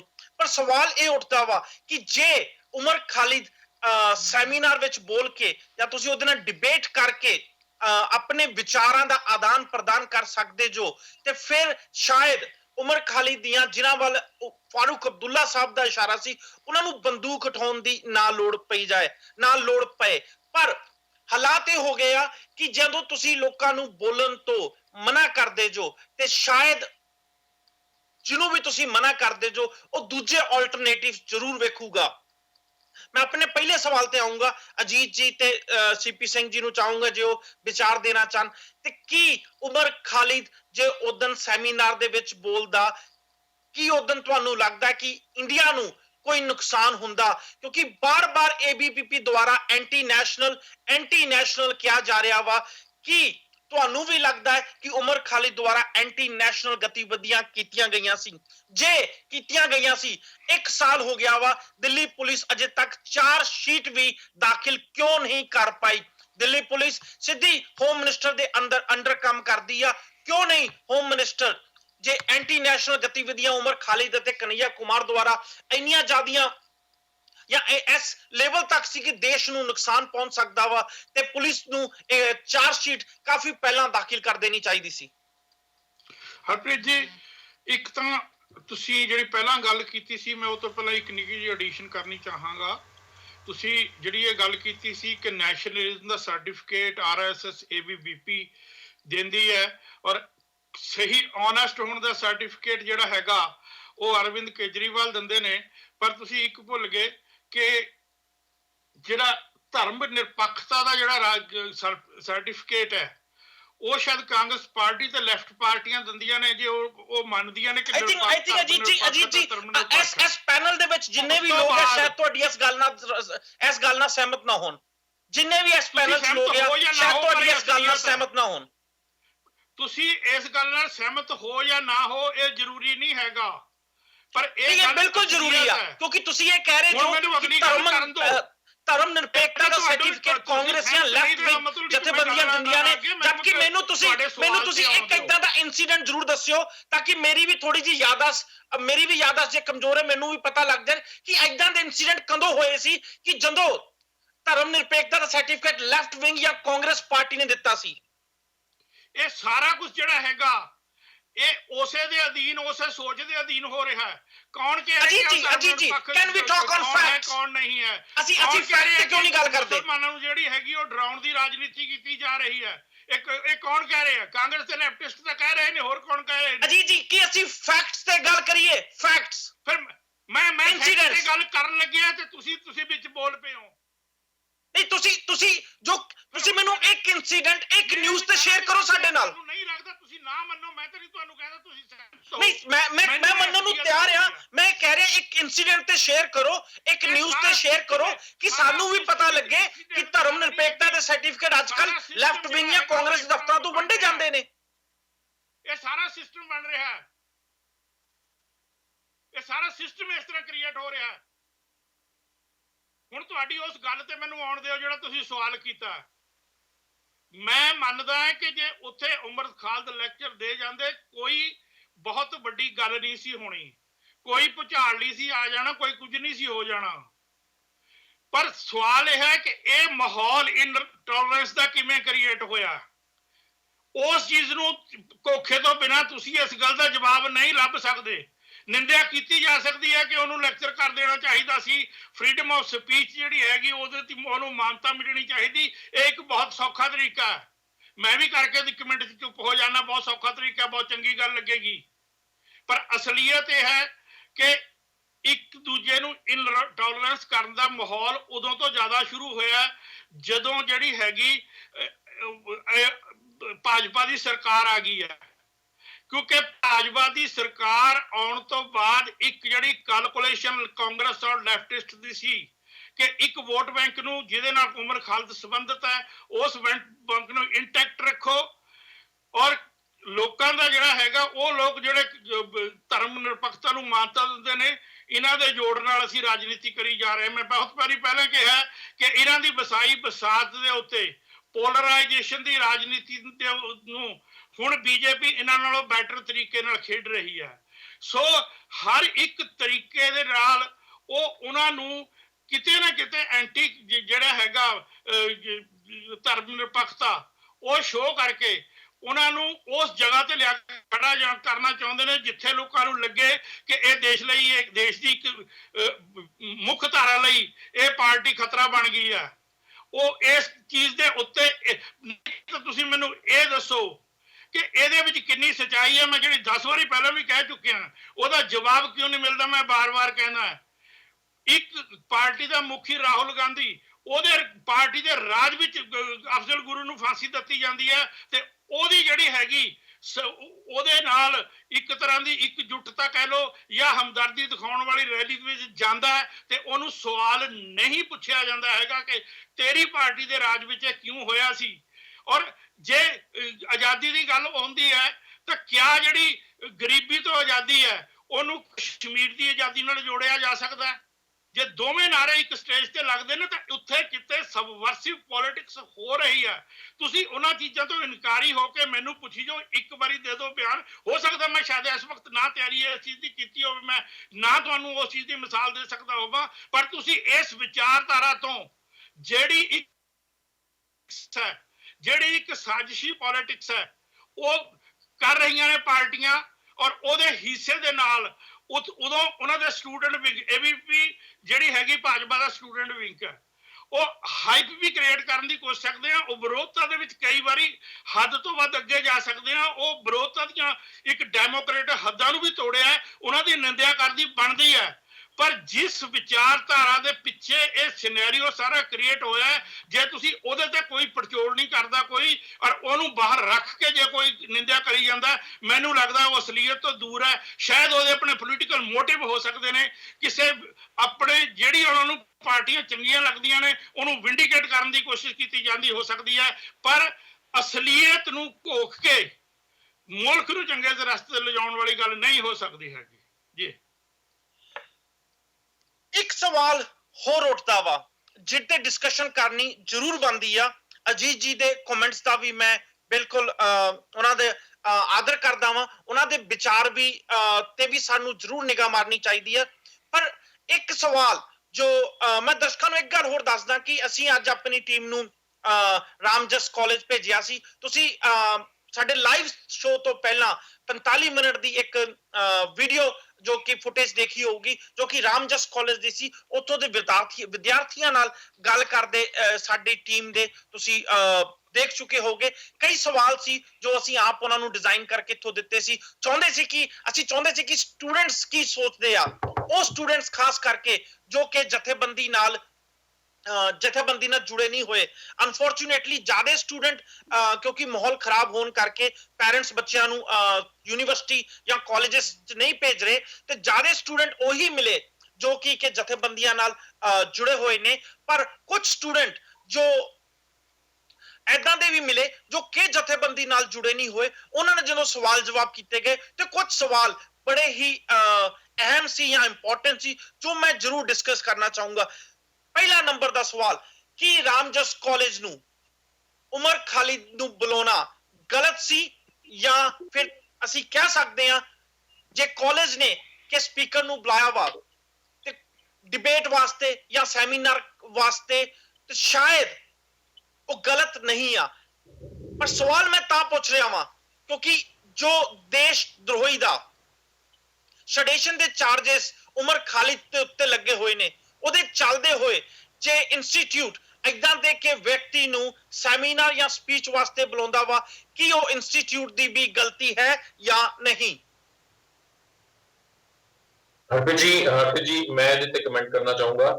ਤੁਸੀਂ ਕਾਫੀ ਦੇਰ ਤੋਂ ਓਪਨਿੰਗ ਕਮੈਂਟ ਵੀ ਨਹੀਂ ਦੇ ਪਾਇਆ ਮੈਂ। ਪੂਰੇ ਦਾ ਪੂਰਾ ਜਿਹੜਾ ਐਪੀਸੋਡ ਹੋਇਆ 21 ਤਰੀਕ ਤੋਂ ਲੈ ਕੇ ਹੁਣ ਤੱਕ ਦਾ, ਜੇ ਤੁਸੀਂ ਡੀਪਲੀ ਇਹਦੇ ਵਿੱਚ ਨਜ਼ਰ ਮਾਰੋ ਹਰਪ੍ਰੀਤ ਜੀ, ਜਿੰਨੀਆਂ ਵੀ ਜਥੇਬੰਦੀਆਂ ਇਹਦੇ ਵਿੱਚ ਇਨਵੋਲਵ ਹੋਈਆਂ, ਚਾਹੇ ਉਹ ABVP ਹੋਵੇ, ਚਾਹੇ ਉਹ ਆਇਸਾ ਹੋਵੇ, ਚਾਹੇ ਹੋਰ ਏਦਾਂ ਦੀਆਂ ਬਹੁਤ ਛੋਟੇ-ਛੋਟੇ ਜਥੇਬੰਦੀਆਂ ਸੀਗੀਆਂ, ਉਹ ਕਿਤੇ ਨਾ ਕਿਤੇ ਹਰੇਕ ਜਥੇਬੰਦੀ ਦਾ ਜਿਹੜਾ ਪਿਛਲਾ ਬੈਕਅਪ ਹੈ ਜਾਂ ਸੰਬੰਧ ਹੈ ਉਹ ਸਾਰਾ ਪੋਲੀਟੀਕਲ ਪਾਰਟੀਆਂ ਨਾਲ ਰਿਲੇਟਡ ਹੈ। ਸੋ ਤੁਹਾਡਾ ਹੁਣੇ ਪਹਿਲੇ ਮੈਂ ਲੇਟੈਸਟ ਕੁਐਸਚਨ ਦੀ ਗੱਲ ਕਰਾਂ, ਕੀ ਰਾਮਜਸ ਕਾਲਜ ਕੋਲ ਹੋਰ ਕੋਈ ਸਪੀਕਰ ਨਹੀਂ ਸੀਗਾ, ਕੋਈ ਹੋਰ ਇਦਾਂ ਦਾ ਬੁਲਾਰਾ ਨਹੀਂ ਸੀਗਾ, ਕੋਈ ਨਰੇਟਰ ਨਹੀਂ ਸੀਗਾ ਜਿਹੜਾ ਉਸ ਸੈਮੀਨਾਰ ਨੂੰ ਐਡਰੈਸ ਕਰ ਸਕਦਾ ਸੀਗਾ? ਕੀ ਉਮਰ ਖਾਲਿਦ ਹੀ ਉਹਨਾਂ ਕੋਲ ਬਚਿਆ ਸੀਗਾ? ਇਹ ਬਹੁਤ ਵੱਡਾ ਕੁਐਸਚਨ ਹੈ, ਔਰ ਇਹ ਕੁਐਸਚਨ ਹੀ ਸਾਰੇ ਬਵਾਲ ਦੀ, ਤੁਸੀਂ ਕਹਿ ਲਓ ਕਿ ਇਨਵੀਟੇਸ਼ਨ ਹੀ ਜਿਹੜਾ ਉਹ ਸਾਰੇ ਬਵਾਲ ਦੀ ਜੜ ਹੈ। ਤੁਸੀਂ ਦੇਖੋ ਉਸ ਉਮਰ ਖਾਲਿਦ ਕੋਲ ਸੈਮੀਨਾਰ ਕਰਵਾਉਣਾ ਚਾਹੁੰਦੇ ਸੀ। ਸੀਪੀ ਸਿੰਘ ਜੀ ਇੱਕ ਵਾਰੀ ਰੋਕਣਾ ਚਾਹੂੰਗਾ ਮੈਂ। ਐਕਚੁਅਲੀ ਜੋ ਤੁਸੀਂ ਵਿਚਾਰ ਦਿੱਤੇ ਮੈਨੂੰ ਵਧੀਆ ਲੱਗੇ ਕਿ ਕਿਤੇ ਨਾ ਕਿਤੇ ਫਸਾਦ ਦੀ ਜੜ ਅਸੀਂ ਕਾਲਜ ਨੂੰ ਜਾਂ ਉਸ ਮੈਨੇਜਮੈਂਟ ਨੂੰ ਕਹਿ ਸਕਦੇ ਹਾਂ ਕਿ ਸਾਰੀ ਫਸਾਦ ਦੀ ਜੜ ਮੈਨੇਜਮੈਂਟ ਆ। ਪਰ ਸਵਾਲ ਇਹ ਵੀ ਉੱਠਦਾ ਵਾ ਕਿ ਡਿਬੇਟ ਚ ਬੁਲਾਉਣਾ ਇੱਕ ਪੀਸਫੁਲ ਪ੍ਰੋਟੈਸਟ ਆ, ਪੀਸਫੁਲ ਪ੍ਰੋਸੈਸ ਆ। ਸ਼ਾਂਤੀਪੂਰਵਕ ਤਰੀਕੇ ਨਾਲ ਜੇ ਕੋਈ ਸੈਮੀਨਾਰ ਚਾ ਕੇ ਆਪਣੀ ਗੱਲ ਰੱਖਦਾ ਵਾ, ਜੇ ਤੇ ਕਾਲਜ ਨੇ ਅਹਿੰਸਾ ਪ੍ਰਮੋਟ ਕੀਤੀ ਹੋਏ, ਅਸੀਂ ਸ਼ਾਇਦ ਕਾਲਜ ਜਾਂ ਇੰਸਟੀਚਿਊਟ ਉੱਤੇ ਇਲਜ਼ਾਮ ਲਾ ਸਕਦੇ ਹਾਂ। ਪਰ ਜੇ ਇੱਕ ਸ਼ਾਂਤੀਪੂਰਵਕ ਤਰੀਕੇ ਨਾਲ ਕਾਲਜ ਡਿਬੇਟ ਜਾਂ ਸੈਮੀਨਾਰ ਦਾ ਇੰਤਜ਼ਾਮ ਕਰਦਾ ਵਾ, ਜੇ ਤੇ ਸਾਨੂੰ ਉਹ ਵਿਚਾਰ ਵੀ ਸੁਣਨ ਨੂੰ ਮਿਲ ਸਕਦੇ ਆ ਜੋ ਜਿਹਦੇ ਨਾਲ ਅਸੀਂ ਸਹਿਮਤ ਨਹੀਂ ਹੁੰਦੇ। ਤੇ ਕੀ ਤੁਹਾਨੂੰ ਨਹੀਂ ਲੱਗਦਾ ਸਾਨੂੰ ਉਸ ਕਾਲਜ ਨੂੰ, ਉਸ ਮੈਨੇਜਮੈਂਟ ਨੂੰ ਸਲੂਟ ਕਰਨਾ ਚਾਹੀਦਾ ਹੈ ਕਿ ਅੱਜ ਉੱਥੋਂ ਦੇ ਸਟੂਡੈਂਟ ਨੂੰ ਉਹ ਵਿਚਾਰ ਵੀ ਸੁਣਨ ਨੂੰ ਮਿਲਦੇ ਆ ਜਿਨ੍ਹਾਂ ਨੂੰ ਕਿ ਅੱਜ ਦੀ ਡੇਟ 'ਚ ਬੀਜੇਪੀ ਜਾਂ ਏਬੀਪੀ ਐਂਟੀ ਨੈਸ਼ਨਲ ਆਂਦੀ ਆ। ਲੈਟ ਸਟੂਡੈਂਟ ਡਿਸਾਈਡ ਕਿ ਐਂਟੀ ਨੈਸ਼ਨਲ ਹੈ ਜਾਂ ਨਹੀਂ ਹੈ। ਹਰਪ੍ਰੀਤ ਜੀ, ਤੁਸੀਂ ਇਸ ਤਰ੍ਹਾਂ ਦੀ ਕਿਉਂ ਪਰਸੈਪਸ਼ਨ ਲੈ ਕੇ ਚੱਲ ਰਹੇ ਆ ਆਪਾਂ ਕਿ ਇੱਕ ਤੁਸੀਂ ਜਿਨ੍ਹਾਂ ਦੇ ਉੱਪਰ ਸੈਡੀਸ਼ਨ ਚਾਰजेस ਚੱਲ ਰਹੇ ਨੇ, ਜਿਨ੍ਹਾਂ ਦੇ ਉੱਪਰ ਦੇਸ਼ ਧਰੋਹ ਦੇ ਮੁਕੱਦਮੇ ਚੱਲ ਰਹੇ ਨੇ, ਹਾਲੇ ਚਾਰਜ ਸ਼ੀਟ ਵੀ ਫਾਈਨਲ ਨਹੀਂ ਹੋਈ, ਬਟ ਤੁਸੀਂ ਉਸ ਬੰਦੇ ਨੂੰ, it's not debate, it was a seminar ਜਿੱਥੇ ਤੁਸੀਂ ਉਸ ਨੂੰ ਆਪਣੀ ਸਪੀਚ ਰੱਖਣ ਵਾਸਤੇ ਬੁਲਾ ਰਹੇ ਹੋ, ਉੱਥੇ ਉਹਦੀ ਡਿਬੇਟ ਨਹੀਂ ਕਰ ਰਹੇ ਕੋਈ ਵੀ। ਸੋ ਤੁਹਾਡੇ ਕੋਲ, ਮੈਂ ਤਾਂ ਹੈਰਾਨੀ ਇਸ ਗੱਲ ਦੀ ਹੋ ਰਹੀ ਹੈ ਕਿ ਤੁਹਾਡੇ ਕੋਲ ਇਦਾਂ ਦਾ ਕੋਈ ਸਪੀਕਰ ਹੀ ਨਹੀਂ ਅਵੇਲੇਬਲ ਜਿਹੜਾ ਕਿ ਹੋਰ ਕਿਸੇ ਤਰ੍ਹਾਂ ਦਾ ਕੋਈ ਕਮੈਂਟ ਰੱਖ ਸਕੇ। ਸਿਰਫ ਉਮਰ ਖਾਲਿਦ ਹੀ ਤੁਹਾਨੂੰ ਲੱਭਿਆ, ਸਿਰਫ ਤੇ ਸਿਰਫ ਕਾਲਜ ਵੱਲੋਂ ਇਹ ਗਲਤੀ ਕੀਤੀ ਗਈ ਜਾਣ ਕੇ, ਮੈਂ ਤਾਂ ਕਹੂੰਗਾ, ਕਿਉਂਕਿ ਉਹ ਕਲੈਸ਼ ਪੈਦਾ ਕਰਨ ਦੀ ਕੋਸ਼ਿਸ਼ ਕਰ ਰਹੇ ਸੀ। ਫਿਰ ਉਹ ਆਪਣਾ ਜਿਹੜਾ ਡਿਸੀਜਨ ਸੀਗਾ ਉਹ ਵਾਪਸ ਕਿਉਂ ਲੈ ਗਏ? ਸੋ ਕਿਤੇ ਨਾ ਕਿਤੇ ਕਾਲਜ ਦੀ ਗਲਤੀ ਮੰਨਣੀ ਪਏਗੀ ਸਾਨੂੰ ਹਰਪ੍ਰੀਤ ਜੀ। ਅਸੀਂ ਇਹ ਨਹੀਂ ਕਹਿ ਸਕਦੇ ਕਿ ਸਟੂਡੈਂਟਸ ਕੋਲ ਆਪਣੇ ਵਿਚਾਰ ਰੱਖਣ ਵਾਸਤੇ ਇੱਕ ਪਲੇਟਫਾਰਮ ਦਿੱਤਾ ਜਾ ਰਿਹਾ ਸੀ। ਉਮਰ ਖਾਲਿਦ ਵਰਗੇ ਬੰਦਿਆਂ ਕੋਲ ਅਗਰ ਸਾਨੂੰ ਚਾਹੀਦਾ, ਅਸੀਂ ਮੰਨਦੇ ਹਾਂ ਕਿ ਉਹਨਾਂ ਨੂੰ ਬੁਲਾਈਏ ਔਰ ਉਹਨਾਂ ਦੀ ਸਟੇਟਮੈਂਟ ਸੁਣੀਏ, ਬਹੁਤ ਮੰਦਭਾਗੀ ਗੱਲ ਹੋਏਗੀ ਹਰਪ੍ਰੀਤ ਜੀ ਇਹ ਚੀਜ਼। ਤੁਸੀਂ ਇੱਕ ਬੰਦਾ ਜਿਹਦੇ ਉੱਪਰ ਸੈਡੀਸ਼ਨ ਚਾਰजेस ਲੱਗੇ ਹੋਏ ਨੇ, ਉਹਨੂੰ ਤੁਸੀਂ ਆਪਣੇ ਕਾਲਜ ਬੁਲਾ ਰਹੇ ਹੋ, ਜਿਹਦੇ ਖਿਲਾਫ ਇਹੋ ਜਿਹੀਆਂ ਜਥੇਬੰਦੀਆਂ ਜਿਹੜੇ ਕਿ ਵਾਇਲੈਂਸ ਕ੍ਰੀਏਟ ਕਰ ਸਕਦੀਆਂ, ਕਾਲਜ ਦਾ ਮਾਹੌਲ ਖਰਾਬ ਹੋ ਸਕਦੀਆਂ। ਸੋ ਇਸ ਚੀਜ਼ ਨੂੰ ਅਸੀਂ ਪ੍ਰਮੋਟ ਕਰਨ ਵਾਸਤੇ ਉਸਨੂੰ ਸੈਮੀਨਾਰ ਬੁਲਾ ਰਹੇ ਹਾਂ। ਮੈਂ ਸਮਰੀ 'ਚ ਇਹ ਕਹਿਦਾ, ਤੁਸੀਂ ਜੱਜ ਦਾ ਫੈਸਲਾ ਆਉਣ ਤੋਂ ਪਹਿਲਾਂ ਉਮਰ ਖਾਲਿਦ ਨੂੰ ਦੋਸ਼ੀ ਘੋਸ਼ਿਤ ਕਰਤਾ ਵਾ। ਗੱਲਬਾਤ ਜਾਰੀ ਰੱਖਾਂਗੇ, ਕਾਲਰ ਜੁੜ ਚੁੱਕੇ ਨੇ। ਸਤਿ ਸ਼੍ਰੀ ਅਕਾਲ ਜੀ। ਲਾਸਟ 4 ਨੰਬਰ ਨੇ 7513। ਸਤਿ ਸ਼੍ਰੀ ਅਕਾਲ ਜੀ। ਸਤਿ ਸ਼੍ਰੀ ਅਕਾਲ। ਸਤਿ ਸ਼੍ਰੀ ਅਕਾਲ ਸਰ, ਆਪਣਾ ਨਾਮ ਜ਼ਰੂਰ ਦੱਸਿਓ। ਸੁਰਿੰਦਰਪਾਲ ਸਿੰਘ ਬੋਲ ਰਿਹਾ ਜੀ। ਹਾਂਜੀ ਸਰ। ਕੋਈ ਵੀ ਵਿਚਾਰ ਰੱਖਣੇ, ਤੁਹਾਡੀ ਡਿਬੇਟ ਕਰਨੀ, ਕਿਸੇ ਦੇ ਅਲੱਗ-ਅਲੱਗ ਵਿਚਾਰ ਹੋ ਸਕਦੇ ਆ, ਠੀਕ ਹੈ ਜੀ। ਕੋਈ ਵੀ ਜਥੇਬੰਦੀਆਂ ਹੋ ਸਕਦੀਆਂ, ਕੋਈ ਵੀ ਪਾਰਟੀਆਂ ਹੋ ਸਕਦੀਆਂ, ਉਹਨਾਂ ਦੇ ਵਿਚਾਰ ਵੱਖਰੇ ਹੋ ਸਕਦੇ ਆ, ਉਹਨਾਂ ਦੇ ਵਖਰੇਵਾ ਹੋ ਸਕਦਾ ਹੈ, ਠੀਕ ਹੈ ਜੀ। ਉਹਨਾਂ ਦੇ ਡਿਸਪਿਊਟ ਹੋ ਸਕਦਾ ਹੈ, ਉਹਨਾਂ 'ਚ ਝਗੜਾ ਹੋ ਸਕਦਾ ਹੈ, ਪਰ ਕਿਤੇ ਨਾ ਕਿਤੇ ਇਹ ਜਿਹੜੇ ਲੜਕੀ ਨੂੰ, ਗੁਰਮੇਲ ਕੌਰ ਨੂੰ, ਜੋ ਗਲਤ ਕਾਰ ਤੱਕ ਇਹਨਾਂ ਨੇ ਜਿਹੜੀਆਂ ਧਮਕੀਆਂ ਦਿੱਤੀਆਂ, ਇਹ ਬਹੁਤ ਨਿੰਦਣਯੋਗ ਆ। ਇਹਦੇ 'ਚ ਸਿਰਫ ਤੇ ਸਿਰਫ ਇਹਨਾਂ 'ਚ ਇਹੋ ਸਮੈਲ ਆਉਂਦੀ ਆ ਕਿ ਬੀਜੇਪੀ ਇਸ ਵੇਲੇ ਸਰਕਾਰ ਆ ਸੈਂਟਰ 'ਚ, ਉਹਦੀ ਤਾਕਤ ਦੇ ਨਾਲ ਇਹ ਇਹੋ ਜਿਹੀਆਂ ਧਮਕੀਆਂ ਜਿਹੜੀਆਂ ਦੇ ਰਹੀਆਂ, ਜਦ ਕਿ ਉਹ ਕਲੀਅਰ ਕੱਟ ਕਹਿ ਰਿਹਾ ਕਿ ਮੈਂ ਕਿਸੇ ਜਥੇਬੰਦੀ ਦਾ ਸੰਬੰਧਿਤ ਨਹੀਂ, ਮੇਰੇ ਆਪਣੇ ਵਿਚਾਰ ਆ, ਠੀਕ ਹੈ ਜੀ। ਇਹ ਸਾਰੀ ਗੱਲ ਦੇ ਨਾਲ ਸਾਡੀ ਛੋਟੀ ਜਿਹੀ ਗੱਲ ਨਹੀਂ, ਇਹ ਚੀਜ਼ਾਂ ਮਹਿਸੂਸ ਕਰਾਉਂਦੀਆਂ ਕਿ ਦੂਸਰੀਆਂ ਕੌਮਾਂ ਜਾਂ ਦੂਸਰੇ ਲੋਕ ਜਿਹੜੇ ਆ ਉਹ ਇੱਕ ਬੀਜੇਪੀ ਜਾਂ ਹਿੰਦੂ ਰਾਸ਼ਟਰ ਜਾਂ ਆਰਐਸਐਸ ਦੇ ਅਧੀਨ ਚੱਲਣ, ਫੇਰ ਹੀ ਹਿੰਦੁਸਤਾਨ 'ਚ ਰਹਿ ਸਕਦੇ ਆ। ਇਹਨਾਂ ਚੀਜ਼ਾਂ ਦੇ ਉੱਪਰ ਸੁਪਰੀਮ ਕੋਰਟ ਨੂੰ ਸਖਤ ਐਕਸ਼ਨ ਲੈ ਕੇ ਇਹਨਾਂ ਸਾਰੀਆਂ ਜਥੇਬੰਦੀਆਂ ਜਾਂ ਜਿਹੜੀਆਂ ਪਾਰਟੀਆਂ ਇਹਨਾਂ ਦੇ ਮਗਰ, ਉਹਨਾਂ ਨੂੰ ਸਖਤ ਹਦਾਇਤ ਜਾਂ ਉਹਨਾਂ ਨੂੰ ਸਜ਼ਾ ਦੇਣੀ ਚਾਹੀਦੀ ਆ, ਜਿਹਦੇ ਨਾਲ ਬਾਕੀ ਲੋਕਾਂ 'ਚ ਵਿਸ਼ਵਾਸ ਜਿਹੜਾ ਉਹ ਬਹਾਲ। ਸੁਰਿੰਦਰਪਾਲ ਸਿੰਘ ਜੀ, ਜੇ ਤੁਸੀਂ 1 ਮਿੰਟ ਮੇਰੇ ਨਾਲ ਹੋਰ ਜੁੜ ਚੁੱਕੋ, ਇੱਕ ਮੈਂ ਤੁਹਾਡੇ ਨਾਲ ਸਵਾਲ ਜ਼ਰੂਰ ਕਰਨਾ ਚਾਹੂੰਗਾ। ਈਵਨ ਕਿ ਜੋ ਤੁਸੀਂ ਕਹਿ ਰਹੇ ਹੋ, ਮੈਂ ਤੁਹਾਡੀ ਗੱਲ ਤੋਂ ਬਿਲਕੁਲ ਸਹਿਮਤ ਆ। ਮੈਂ ਵੀ ਏਬੀਵੀਪੀ ਤੇ ਬੀਜੇਪੀ ਨੂੰ ਦੋਸ਼ੀ ਠਹਿਰਾਊਂਗਾ। ਗੁਰਮੇਲ ਕੌਰ ਨੂੰ ਜੋ ਇਦਾਂ ਦੀਆਂ ਗੰਦੇ ਦਰਜੇ ਦੀ ਧਮਕੀਆਂ ਮਿਲਣੀਆਂ, ਰੇਪ ਤੱਕ ਦੀਆਂ ਧਮਕੀਆਂ ਮਿਲ ਰਹੀਆਂ, ਜਦਕਿ ਇੱਕ ਮੁੰਡੇ ਦਾ ਮੈਂ ਨਾਂ ਨਹੀਂ ਲਊਂਗਾ, ਪਰ ਗੁਰਮੇਲ ਕੌਰ ਨੇ ਆਲਰੇਡੀ ਟੀਵੀ ਚੈਨਲਸ ਤੇ ਨਾਂ ਲਿਆ ਵਾ ਕਿ ਉਹਨੇ ਈਵਨ ਡਿਸਕ੍ਰਾਈਬ ਤੱਕ ਕੀਤਾ ਵਾ ਐਗਜ਼ੈਕਟਲੀ ਉਹ ਕੀ ਕਰੂਗਾ। ਪਰ ਇਸ ਚੀਜ਼ ਨੂੰ ਜਦੋਂ ਤੁਸੀਂ ਆਮ ਆਦਮੀ ਪਾਰਟੀ ਨਾਲ ਮਿਲਾ ਕੇ ਦੇਖਦੇ ਜੋ, ਪੰਜਾਬ ਦੀ ਇਲੈਕਸ਼ਨ ਦੇ ਵਿੱਚ ਕੈਨੇਡਾ 'ਚ ਬੈਠੇ ਲੋਕਾਂ ਦੇ ਕਮੈਂਟ ਆਏ ਸੀ, ਤੇ ਉਹਦੇ ਬਾਰੇ ਅਸੀਂ ਕੀ ਕਵਾਂਗੇ? ਅੱਜ ਤੇ ਅਸੀਂ ਕਹਿ ਸਕਦੇ ਹਾਂ ਕਿ ਬੀਜੇਪੀ ਪਾਵਰ 'ਚ, ਉਹਦੇ ਕਾਰਨ ਏਬੀਵੀਪੀ ਜਾਂ ਬੀਜੇਪੀ ਦੇ ਲੋਕ ਧਮਕੀਆਂ ਦੇ ਰਹੇ ਨੇ, ਪਰ ਕੈਨੇਡਾ 'ਚ ਬੈਠੇ ਅਸੀਂ ਕਹਿ ਸਕਦੇ ਹਾਂ ਕਿ ਵਧੀਆ ਸਕਸੈਸਫੁਲ, ਵਧੀਆ এনवायरमेंट्स ਰਹਿਣ ਵਾਲੇ ਲੋਕਾਂ ਨੇ ਵੀ ਇਹ ਕਮੈਂਟ ਕੀਤੇ ਸੀ। ਉਹਨੂੰ ਅਸੀਂ ਇਸ ਚੀਜ਼ ਨਾਲ ਕਿੱਦਾਂ ਅੱਡ ਕਰਕੇ ਦੇਖ ਸਕਾਂਗੇ? आई थिंक शायद कॉलर फोन रख के। सबदीप जी, मैं ਤੁਹਾਡੇ ਤੇ ਜਾਣਾ ਚਾਹੂੰਗਾ। ਸਵਾਲ ਹੋਈ ਆ ਹਰਪ੍ਰੀਤ ਜੀ, ਮੈਨੂੰ ਜੋ 2 ਮਿੰਟ ਮੇਰੀ ਹਾਲੇ ਗੱਲ ਵਿੱਚ ਰਹਿ ਗਈ ਹਰਪ੍ਰੀਤ ਜੀ। ਉਮਰ ਖਾਲਿਦ ਨੂੰ ਬੁਲਾਉਣਾ ਕੀ ਕਾਲਜ ਵਾਸਤੇ ਗਲਤ ਸੀ?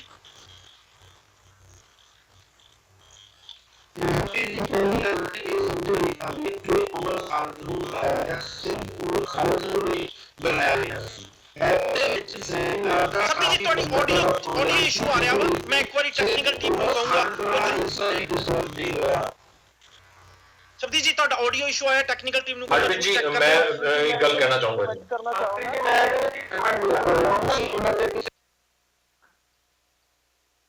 ਹਰਪ੍ਰੀਤ ਜੀ, ਜੇ ਮੇਰੀ ਆਵਾਜ਼ ਤੁਹਾਡੇ ਕੋਲ ਆਉਂਦੀ ਹੋਵੇ ਤਾਂ please go ahead, please. Harpreet ji, ਮੈਂ ਇਹ ਕਹਿ ਰਿਹਾ ਸੀ, ਮੈਂ ਕੋਈ ਦੋਸ਼ ਕਿਸੇ ਦਾ ਸਾਬਿਤ ਨਹੀਂ ਕਰ ਰਿਹਾ, ਮੈਂ ਕੋਰਟ ਤੋਂ ਕੰਟੈਂਪਟ ਨਹੀਂ ਕਰ ਰਿਹਾ, ਮੈਂ ਇਹ ਮੈਟਰ ਸਾਰਾ ਇਨਵੈਸਟੀਗੇਸ਼ਨ ਦੇ ਅੰਡਰ ਹੈ। ਬਟ ਜਦੋਂ ਕਿਸੇ ਬੰਦੇ ਦੇ ਉੱਪਰ ਚਾਰजेस ਲੱਗ ਰਹੇ ਹੋਣ, ਜਦੋਂ ਬੰਦੇ ਦੇ ਉੱਪਰ ਇਹ ਦੋਸ਼ ਲੱਗ ਰਹੇ ਹੋਣ, ਹਾਲਾਂਕਿ ਸਾਬਿਤ ਨਹੀਂ ਹੋਏ, ਉਦੋਂ ਕੀ ਸਾਡੇ ਲਈ ਜ਼ਰੂਰੀ ਹੋ ਜਾਂਦਾ ਹੈ ਕਿ ਅਸੀਂ ਉਹਨੂੰ ਸੈਮੀਨਾਰ ਦੇ ਵਿੱਚ ਬੁਲਾਈਏ, ਔਰ ਉਹ ਵੀ ਉਦੋਂ ਜਦੋਂ ਕਿ ਇਸ ਤਰ੍ਹਾਂ ਦੀ ਐਕਟੀਵਿਟੀਜ਼ ਕਾਫੀ ਜ਼ਿਆਦਾ ਹੋ ਰਹੀਆਂ ਹੋਣ। ਸੋ ਇਹ ਚੀਜ਼ ਨੂੰ ਮੈਂ ਦੋਸ਼ੀ ਮੰਨਦਾ, ਮੈਂ ਕੋਰਟ ਔਰ ਇਨਵੈਸਟੀਗੇਸ਼ਨ ਨੂੰ ਗਲਤ ਨਹੀਂ ਕਹਿ ਰਿਹਾ। ਔਰ ਸੈਕੰਡਲੀ, ਗੁਰਮੇਹਰ ਕੌਰ ਦਾ ਜਿਹੜਾ ਐਪੀਸੋਡ ਹੋਇਆ ਹੈ, ਗੁਰਮੇਹਰ ਕੌਰ ਨੇ ਜੋ ਵੀਡੀਓ ਪੋਸਟ ਕੀਤੇ ਸੀਗੇ, ਉਹ ਉੱਥੇ ਇੱਕ ਚੀਜ਼ ਜ਼ਰੂਰ ਸਾਨੂੰ ਦੇਖਣੀ ਪਏਗੀ ਕਿ ਮੈਂ ਗੁਰਮੇਹਰ ਕੌਰ ਦੇ ਸਟੈਪ ਨੂੰ ਥੋੜਾ ਜਿਹਾ ਇਮੈਚੁਰ ਮੰਨੂਗਾ, ਕਿਉਂਕਿ ਉਹਨਾਂ ਨੇ ਕਿਹਾ ਕਿ ਮੇਰੇ ਫਾਦਰ ਜਿਹੜੇ ਹੈ ਉਹ ਪਾਕਿਸਤਾਨ ਵੱਲੋਂ ਸ਼ਹੀਦ ਨਹੀਂ ਹੋਏ, ਉਹ ਵਾਰ ਦੇ ਵਿੱਚ ਸ਼ਹੀਦ ਹੋਏ ਨੇ, ਯੁੱਧ ਦੇ ਵਿੱਚ ਸ਼ਹੀਦ ਹੋਏ ਨੇ। ਕੀ ਯੁੱਧ ਜਿਹੜਾ ਉਹ ਉੱਪਰੋਂ ਗਿਰਿਆ ਸੀ ਜਾਂ ਨੀਚੋਂ ਧਰਤੀ ਚੋਂ ਨਿਕਲਿਆ ਸੀ? ਅਸੀਂ ਯੁੱਧ ਜਿਹੜਾ ਕੀਤਾ ਜਾਂ ਯੁੱਧ ਜਿਹੜਾ ਹੋਇਆ ਸੀਗਾ ਉਹ ਇੰਡੀਆ ਐਂਡ ਪਾਕਿਸਤਾਨ ਦੇ ਵਿੱਚ ਲੜਾਈ ਸੀਗੀ, ਔਰ ਨੋ ਡਾਊਟ ਇੰਡੀਆ ਵਾਲੇ ਉਹਨੂੰ ਥੋੜੀ ਮਾਰਨਗੇ। ਜੇ ਪਾਕਿਸਤਾਨ ਵਾਲਿਆਂ ਨੇ ਉਹਨੂੰ ਮਾਰਤਾ ਤਾਂ ਇਹਨੂੰ ਤੁਸੀਂ ਕਿਉਂ ਨਹੀਂ ਮੰਨ ਰਹੇ, ਔਰ ਕਿਉਂ ਇਸ ਚੀਜ਼ ਨੂੰ ਕਹਿ ਰਹੇ ਹੋ ਕਿ ਉਹ ਤਾਂ ਪਾਕਿਸਤਾਨ ਵੱਲੋਂ ਨਹੀਂ, ਯੁੱਧ ਵੱਲੋਂ ਮਾਰਿਆ ਗਿਆ? ਸੋ ਕਿਤੇ ਨਾ ਕਿਤੇ ਇਹ ਤੁਸੀਂ ਦੇਖੋ ਕਿੰਨੀ ਵੱਡੀ ਹਾਸੋਹੀਣੀ ਗੱਲ ਹੋਏਗੀ ਉਹਨਾਂ ਅਨਸਰਾਂ ਵਾਸਤੇ, ਉਹਨਾਂ ਪਾਰਟੀਆਂ ਵਾਸਤੇ, ਉਹਨਾਂ ਆਰਗੇਨਾਈਜੇਸ਼ਨਸ ਵਾਸਤੇ ਜਿਹੜੀਆਂ ਚਾਹੁੰਦੀਆਂ ਕਿ ਇੰਡੀਆ ਦੇ ਵਿੱਚ ਫ੍ਰਿਕਸ਼ਨ ਪੈਦਾ ਕੀਤੀ ਜਾਵੇ ਆਪਸ ਦੇ ਵਿੱਚ, ਇਦਾਂ ਦੇ ਮਾਹੌਲ ਨੂੰ ਕ੍ਰੀਏਟ ਕਰਕੇ, ਔਰ ਜਿਹਦੇ ਵਿੱਚ ਸ਼ਾਇਦ ਗੁਰਮੇਹਰ ਕੌਰ ਸਕਸੈਸ ਵੀ ਹੋਈ ਲੱਗਦੀ ਹੈ। ਇੱਕ ਵਾਰੀ ਟੋਕੂੰਗਾ, ਉਹ ਪੂਰੇ ਜੋ ਤੁਸੀਂ ਕਹਿ ਰਹੇ, ਜੋ ਕਿ ਗੁਰਮੇਹਰ ਕੌਰ ਨੇ ਮੈਸੇਜ ਦਿੱਤਾ ਸੀ ਕਿ ਮੇਰੇ ਫਾਦਰ ਨੂੰ ਪਾਕਿਸਤਾਨ ਨੇ ਨਹੀਂ ਵਾਰ ਨੇ ਮਾਰਿਆ ਸੀ, ਉਹ ਪੂਰੇ ਮੈਸੇਜ ਦਾ ਲਾਸਟ ਜੋ ਉਹਦਾ ਮੈਸੇਜ ਸੀ, ਜੋ ਲਾਸਟ ਸਲਾਈਡ ਫੜੀ ਸੀ, ਉਹ ਕੀ ਸੀ ਸੀਪੀ ਸਿੰਘ ਜੀ? ਥੋੜੀ ਆਵਾਜ਼ ਕੱਟ ਗਈ, ਕੀ ਕਹਿ ਰਹੇ ਹੋ? ਓਕੇ, ਉਹ ਪੂਰਾ ਵੀਡੀਓ ਜੋ ਗੁਰਮੇਹਰ ਕੌਰ ਨੇ ਮੈਸੇਜ ਦਿੱਤਾ ਸੀ ਕਿ ਮੇਰੇ ਫਾਦਰ ਨੂੰ, ਮੇਰੇ ਪਿਤਾ ਜੀ ਨੂੰ ਪਾਕਿਸਤਾਨ ਨੇ ਨਹੀਂ ਮਾਰਿਆ, ਲੜਾਈ ਨੇ, ਵਾਰ ਨੇ ਮਾਰਿਆ ਵਾ, ਜੰਗ ਨੇ ਮਾਰਿਆ ਵਾ, ਉਹ ਪੂਰੇ ਵੀਡੀਓ ਦਾ ਲਾਸਟ ਸਲਾਈਡ ਕੀ ਸੀ? ਲਾਸਟ ਸਲਾਈਡ ਕੀ ਉਹਨੇ ਸਾਰੀ ਸਲਾਈਡ ਦੇ ਵਿੱਚ ਵੀ ਇਹੀ ਕਿਹਾ ਸੀਗਾ ਕਿ ਜਿਹੜਾ ਪੂਰੇ ਦਾ ਪੂਰਾ ਜਿਹੜਾ ਮੇਰਾ ਫਾਦਰ ਨੇ ਸ਼ਹੀਦ ਹੋਇਆ। ਮੈਂ ਤੁਹਾਨੂੰ CP Singh ji, let me correct you. Basically last slide C message for piece. ਪੂਰੇ ਵੀਡੀਓ ਦਾ ਜੇ ਸਮਰੀ ਕਰਾਂ, ਸਿਰਫ ਇਹੀ ਮੈਸੇਜ ਸੀ ਕਿ ਮੈਸੇਜ ਫॉर ਪੀਸ।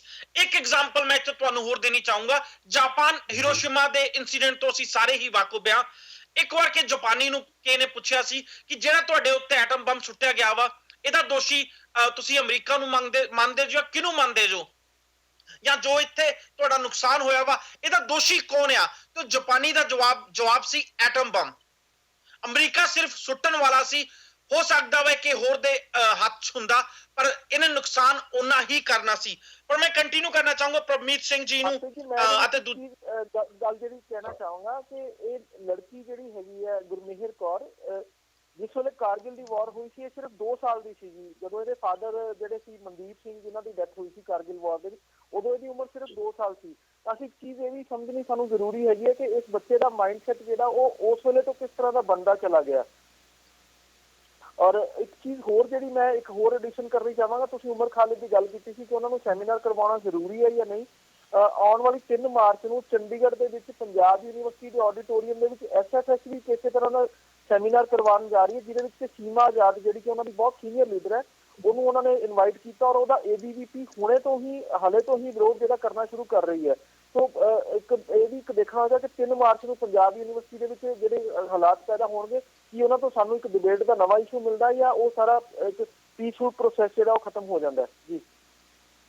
ਸਬਦੀਸ਼ ਜੀ ਜੁੜ ਗਏ ਹੁਣ ਤੇ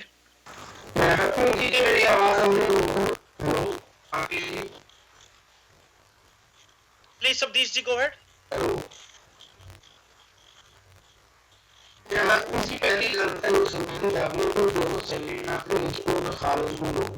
ਸਰਦੀਪ ਜੀ ਤੁਹਾਡੀ ਆਡੀਓ ਸਟੈਟਿਕ ਬਹੁਤ ਜ਼ਿਆਦਾ ਆ ਰਹੀ ਹੈ, ਬਿਲਕੁਲ ਤੁਹਾਡੀ ਆਵਾਜ਼ ਸਮਝ ਨਹੀਂ ਆ ਰਹੀ। ਸਰਦੀਪ ਜੀ ਤੁਹਾਡੀ ਆਡੀਓ ਬਹੁਤ ਜ਼ਿਆਦਾ ਸਟੈਟਿਕ ਆ ਰਹੀ ਹੈ, ਆਵਾਜ਼ ਸਮਝ ਨਹੀਂ ਆ ਰਹੀ। ਅਜੀਤ ਜੀ, ਇਹੀ ਸਵਾਲ ਤੁਹਾਡੇ ਵਾਸਤੇ ਕਿ ਯੂਨੀਵਰਸਿਟੀ ਮੈਨੇਜਮੈਂਟ ਨੂੰ ਵੀ ਦੋਸ਼ੀ ਠਹਿਰਾਵਾਂਗੇ ਅਸੀਂ ਕਿ ਨਹੀਂ? ਕੱਲੀ ਯੂਨੀਵਰਸਿਟੀ ਮੈਨੇਜਮੈਂਟ ਨੂੰ ਨਹੀਂ ਹੈਗਾ, ਸਾਰਾ ਪੋਲੀਟੀਕਲ ਸਿਸਟਮ, ਕਿਉਂਕਿ ਯੂਨੀਵਰਸਿਟੀ ਅੱਜਕੱਲ ਪੋਲਿਟਿਕਸ ਤੋਂ ਬਾਹਰ ਨਹੀਂ ਰਹੀਆਂ ਹੈਗੀਆਂ। ਯੂਨੀਵਰਸਿਟੀ ਦੇ ਵਿੱਚ ਬੀਜ ਬੀਜਿਆ ਜਾਂਦਾ ਪੋਲਿਟਿਕਸ ਦਾ। ਉੱਥੋਂ ਜਿਹੜਾ ਹੈਗਾ ਪੋਲਿਟਿਕਸ ਦੇ ਜਿਹੜੇ ਹੈਗੇ ਉਹ ਬੂਟੇ ਜਨਮ ਲੈਂਦੇ ਨੇ, ਜਿਹੜਿਆਂ ਨੂੰ ਬਾਅਦ ਦੇ ਵਿੱਚ ਪੋਲਿਟਿਕਸ ਵਾਸਤੇ ਵਰਤਿਆ ਜਾਂਦਾ ਹੈ। ਕੁਝ ਲੱਕੀ ਵੰਸ਼ ਜਿਹੜੇ ਹੈਗੇ ਨੇ ਉਹ ਪਾਰਟੀਆਂ 'ਚ ਲੀਡਰਸ਼ਿਪ 'ਚ ਵੀ ਛਾ ਜਾਂਦੇ ਨੇ। ਸੋ ਇਹਦੇ ਵਿੱਚ ਕੋਈ ਰਾਏ ਨਹੀਂ ਕਿ ਸਾਰੀਆਂ ਪਾਰਟੀਆਂ ਯੂਨੀਵਰਸਿਟੀ ਪੋਲਿਟਿਕਸ ਦੇ ਵਿੱਚ ਹਿੱਸਾ ਲੈਂਦੀਆਂ ਨੇ। ਇਸ ਕਰਕੇ ਅਸੀਂ ਯੂਨੀਵਰਸਿਟੀ ਨੂੰ ਨਹੀਂ, ਸਿਸਟਮ ਨੂੰ ਦੋਸ਼ੀ ਠਹਿਰਾਉਣਾ ਚਾਹੀਦਾ। ਯੂਨੀਵਰਸਿਟੀ ਦੀਆਂ ਯੂਨੀਅਨ ਇੱਥੋਂ ਸ਼ੁਰੂ ਹੋਈ ਸੀ ਕਿ ਉਹ ਆਪਣੇ ਹੱਕਾਂ ਦੀ, ਆਪਣੀਆਂ ਸਹੂਲਤਾਂ ਦੀ ਰਾਖੀ ਕਰ ਸਕਣ, ਉਹਨਾਂ ਨੂੰ ਕਿਹੋ ਜਿਹਾ ਰਹਿਣ ਸਹਿਣ ਮਿਲਦਾ ਹੈ, ਉਹਨਾਂ ਨੂੰ ਕੋਈ ਆਪਰੇਸ਼ਨ ਨਾ ਹੋਵੇ। ਪਰ ਇਸ ਦੇ ਵਿੱਚ ਉਸ ਤੋਂ ਬਾਅਦ ਹੌਲੀ ਹੌਲੀ ਪਾਰਟੀਆਂ ਦੀ ਦਖਲ ਹੋਈ ਹੈ। ਜਿਹੜੀ ਸਭ ਤੋਂ ਪਹਿਲਾਂ ਜਿਹੜੀ ਹੈਗੀਆਂ ਲੈਫਟਿਸਟ ਪਾਰਟੀਆਂ ਨੇ ਸ਼ਾਇਦ ਹਿੱਸਾ ਲਿਆ, ਕਾਂਗਰਸ ਨੇ ਵੀ ਲਿਆ, ਤੇ ਨਾਲ ਨਾਲ ਜਿਹੜੀ ਹੈਗੀ ABP ਸ਼ਾਇਦ ਉਸ ਤੋਂ ਬਾਅਦ ਦੀ ਉਪਜ ਹੈ।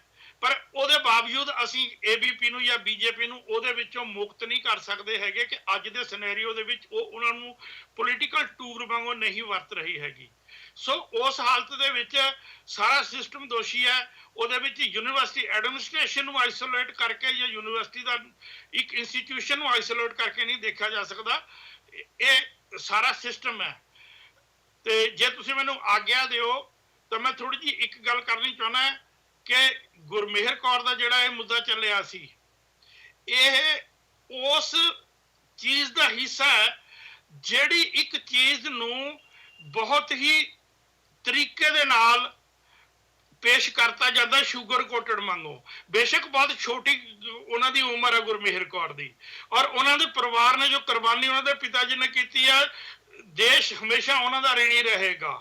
ਇਹ ਚੀਜ਼ਾਂ ਨੂੰ ਪੂਰੀ ਮਾਨਤਾ ਦਿੰਦੇ ਆ। ਮੈਂ ਇੱਕ ਕਹਿਣਾ ਕਿ ਜੇ ਤੁਸੀਂ ਇਹ ਆਖੋ ਕਿ ABP ਬਾਰੇ ਉਹਨਾਂ ਦਾ ਕਮੈਂਟ ਬਿਲਕੁਲ ਮੋਟੀਵੇਟਡ ਨਹੀਂ ਸੀ ਜਾਂ ਉਹ ਕੋਈ ਚੀਜ਼ ਉਹਦੇ ਪਿੱਛੇ ਕੋਈ ਪੋਲੀਟੀਕਲ ਲਾਈਨ ਜਾਂ ਪੋਲੀਟੀਕਲ ਪਾਰਟੀ ਨਹੀਂ ਕਹਿੰਦਾ, ਪਰ ਕੋਈ ਨਾ ਕੋਈ ਪੋਲੀਟੀਕਲ ਥਾਟ ਨਹੀਂ ਕੰਮ ਕਰ ਰਹੀ ਸੀ, ਜਾਣੇ 'ਚ ਜਾਂ ਅਣਜਾਣੇ ਦੇ ਵਿੱਚ, ਜਾਂ ਉਹਨਾਂ ਦਾ ਝੁਕਾਅ ਕਿਸੇ ਪਾਰਟੀ ਵੱਲ ਜਾਂ ਕਿਸੇ ਸੋਚ ਵੱਲ ਨਹੀਂ ਸੀ, ਇਹ ਨਹੀਂ ਮੰਨਿਆ ਜਾ ਸਕਦਾ। ਤੇ ਅਦਰਵਾਈਜ਼ ਤਾਂ ਉਹਨਾਂ ਨੂੰ ਜਦੋਂ ਉਹ ਕਹਿੰਦੇ ਨੇ ਮੇਰੇ ਫਾਦਰ ਨੂੰ ਵਾਰ ਨੇ ਮਾਰਿਆ, ਇਹ ਫਿਲਾਸਫੀਕਲੀ ਤਾਂ ਬੜਾ ਬਿਲਕੁਲ ਸਹੀ ਗੱਲ ਲੱਗਦੀ ਹੈ ਕਿ ਦੁਨੀਆ 'ਚ ਵਾਰਸ ਨਹੀਂ ਹੋਣੀਆਂ ਚਾਹੀਦੀਆਂ। ਪਰ ਕਿਆ ਇਹਦੇ ਵਿੱਚ ਉਸ ਹੀ ਵਾਰ ਨੂੰ ਜਿਹੜਾ ਹੈਗਾ ਉਹ ਕੱਲੀ ਆਈਸੋਲੇਟ ਕੀਤਾ ਜਾ ਸਕਦਾ? ਉਹਨਾਂ ਕਿਹਨਾਂ ਕਾਰਨਾਂ ਕਰਕੇ ਵਾਰ ਲੱਗੀ? ਕਿ ਅਸੀਂ ਇਸ ਕਮੈਂਟ ਦੇ ਆਧਾਰ ਤੇ ਉਹਨਾਂ ਸਾਰੀਆਂ ਚੀਜ਼ਾਂ ਨੂੰ, ਉਸ ਇਨੋਸੈਂਸ ਦੇ ਆਧਾਰ ਤੇ ਅਸੀਂ ਸਾਰੀਆਂ ਚੀਜ਼ਾਂ ਨੂੰ ਪਾਸੇ ਰੱਖ ਸਕਦੇ ਹਾਂ? ਬਿਲਕੁਲ ਨਹੀਂ ਰੱਖ ਸਕਦੇ ਹੈਗੇ।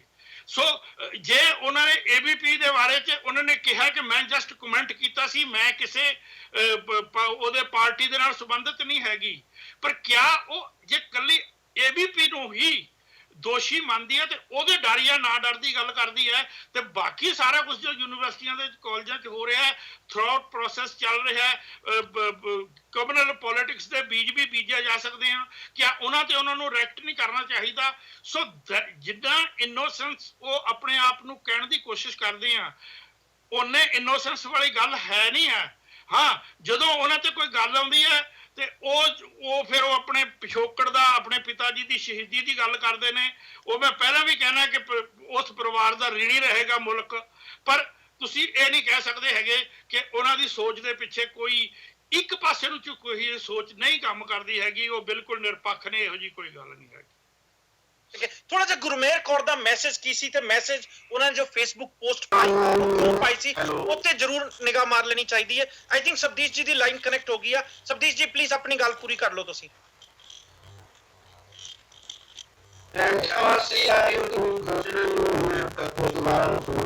ਨਹੀਂ ਸਬਦੀਸ਼ ਜੀ, ਤੁਹਾਡੀ ਆਡੀਓ ਵਿੱਚ ਕਾਫੀ ਜ਼ਿਆਦਾ ਪ੍ਰੋਬਲਮ ਆ ਰਹੀ ਹੈ। ਪਲੀਜ਼ ਮੈਂ ਟੈਕਨੀਕਲ ਟੀਮ ਨੂੰ ਕਹੂੰਗਾ, this is my third request, please Sabdish ji ਦੀ ਆਡੀਓ ਫਿਕਸ ਕਰੋ। ਥੋੜੀ ਜਿਹੀ ਗੁਰਮੇਹਰ ਕੌਰ ਦੇ ਮੈਸੇਜ ਤੇ ਜ਼ਰੂਰ ਨਿਗਾਹ ਮਾਰੀਏ ਕਿ ਮੈਸੇਜ ਕੀ ਸੀ ਤੇ ਕਿਉਂ ਲਿਖਿਆ ਸੀ। ਮੈਸੇਜ ਸੀ ਕਿ I am a student from Delhi University, ਮੈਂ ਦਿੱਲੀ ਯੂਨੀਵਰਸਿਟੀ ਦੀ ਸਟੂਡੈਂਟ ਆ ਤੇ ਮੈਂ I am not afraid of ABVP, ਮੈਂ ABVP ਤੋਂ ਨਹੀਂ ਡਰਦੀ। I am not alone, every student of India is with me, ਮੈਂ ਕੱਲੀ ਨਹੀਂ ਆ, ਇੰਡੀਆ ਦਾ ਹਰ ਸਟੂਡੈਂਟ ਮੇਰੇ ਨਾਲ ਆ। ਸਿੰਪਲ ਇੱਕ ਮੈਸੇਜ ਸੀ। ਮੈਸੇਜ ਕਿਉਂ ਪਾਇਆ ਸੀ?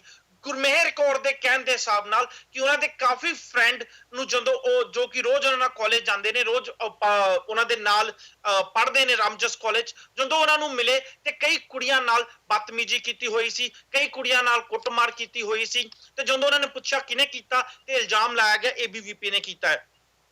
ਕੱਲ ਜਦੋਂ ਅਸੀਂ ਆਪਣੀ ਟੀਮ ਰਾਮਜਸ ਕਾਲਜ ਭੇਜੀ ਸੀ ਤਾਂ ਉਹਨਾਂ ਨੇ ਸਾਰਾ ਮੈਟਰ ਇਨਵੈਸਟੀਗੇਟ ਕੀਤਾ। ਇੱਕ ਗੱਲ ਤੇ ਸਾਫ਼ ਸਾਹਮਣੇ ਆਈ ਕਿ ਕਿਤੇ ਨਾ ਕਿਤੇ ਲੜਾਈ ਜਾਂ ਅਸੀਂ ਕਹਿ ਸਕਦੇ ਹਾਂ ਗੁੰਡਾਗਰਦੀ ABVP ਦੁਆਰਾ ਕੀਤੀ ਗਈ ਆ। ਟੀਚਰਸ ਤੱਕ ਨੂੰ ਵੀ ਕੁੱਟਿਆ ਗਿਆ ਵਾ ਤੇ ਇਸ ਇਲਜ਼ਾਮ ਤੋਂ ਸ਼ਾਇਦ ABVP ਜਾਂ BJP ਨਹੀਂ ਭੱਜ ਸਕਦੀ। ਜੇ ਗੁਰਮੇਹਰ ਕੌਰ ਜਾਂ ਹੋਰ ਕੋਈ ਬੱਚਾ ਉਸ ਯੂਨੀਵਰਸਿਟੀ ਦਾ ਜਾਂ ਉਸ ਕਾਲਜ ਦਾ ਇਹ ਗੱਲ ਆਂਦਾ ਵਾ ਕਿ ABVP ਦੇ ਲੋਕ ਗੁੰਡਾਗਰਦੀ ਕਰ ਰਹੇ ਨੇ ਤਾਂ ਅਸੀਂ ਉਹਦੇ ਖਿਲਾਫ ਆਵਾਜ਼ ਉਠਾਉਣਾ ਚਾਹੁੰਦੇ ਆ ਜਾਂ ਅਸੀਂ ਉਹਨਾਂ ਦੀ ਗੁੰਡਾਗਰਦੀ ਤੋਂ ਆਜ਼ਾਦੀ ਚਾਹੁੰਦੇ ਆ ਤੇ ਸ਼ਾਇਦ ਇਹਨਾਂ ਬੱਚਿਆਂ ਕੋਲ ਹੱਕ ਆ ਆਪਣੀ ਗੱਲ ਕਹਿਣ ਦਾ। ਅਸੀਂ ਸਾਰੇ ਗੁਰਮੇਹਰ ਕੌਰ ਦੇ ਇਸ ਮੈਸੇਜ ਤੇ ਸਵਾਲ ਤੇ ਬਹੁਤ ਕਈ ਟੀਵੀ ਤੇ ਡਿਬੇਟਾਂ ਤੇ ਕਈ ਸਪੀਕਰਾਂ ਨੇ ਤੇ ਇਹ ਤੱਕ ਵੀ ਕਹਿਤਾ ਕਿ ਗੁਰਮੇਹਰ ਕੌਰ ਆਪਣੇ ਪਿਤਾ ਦੀ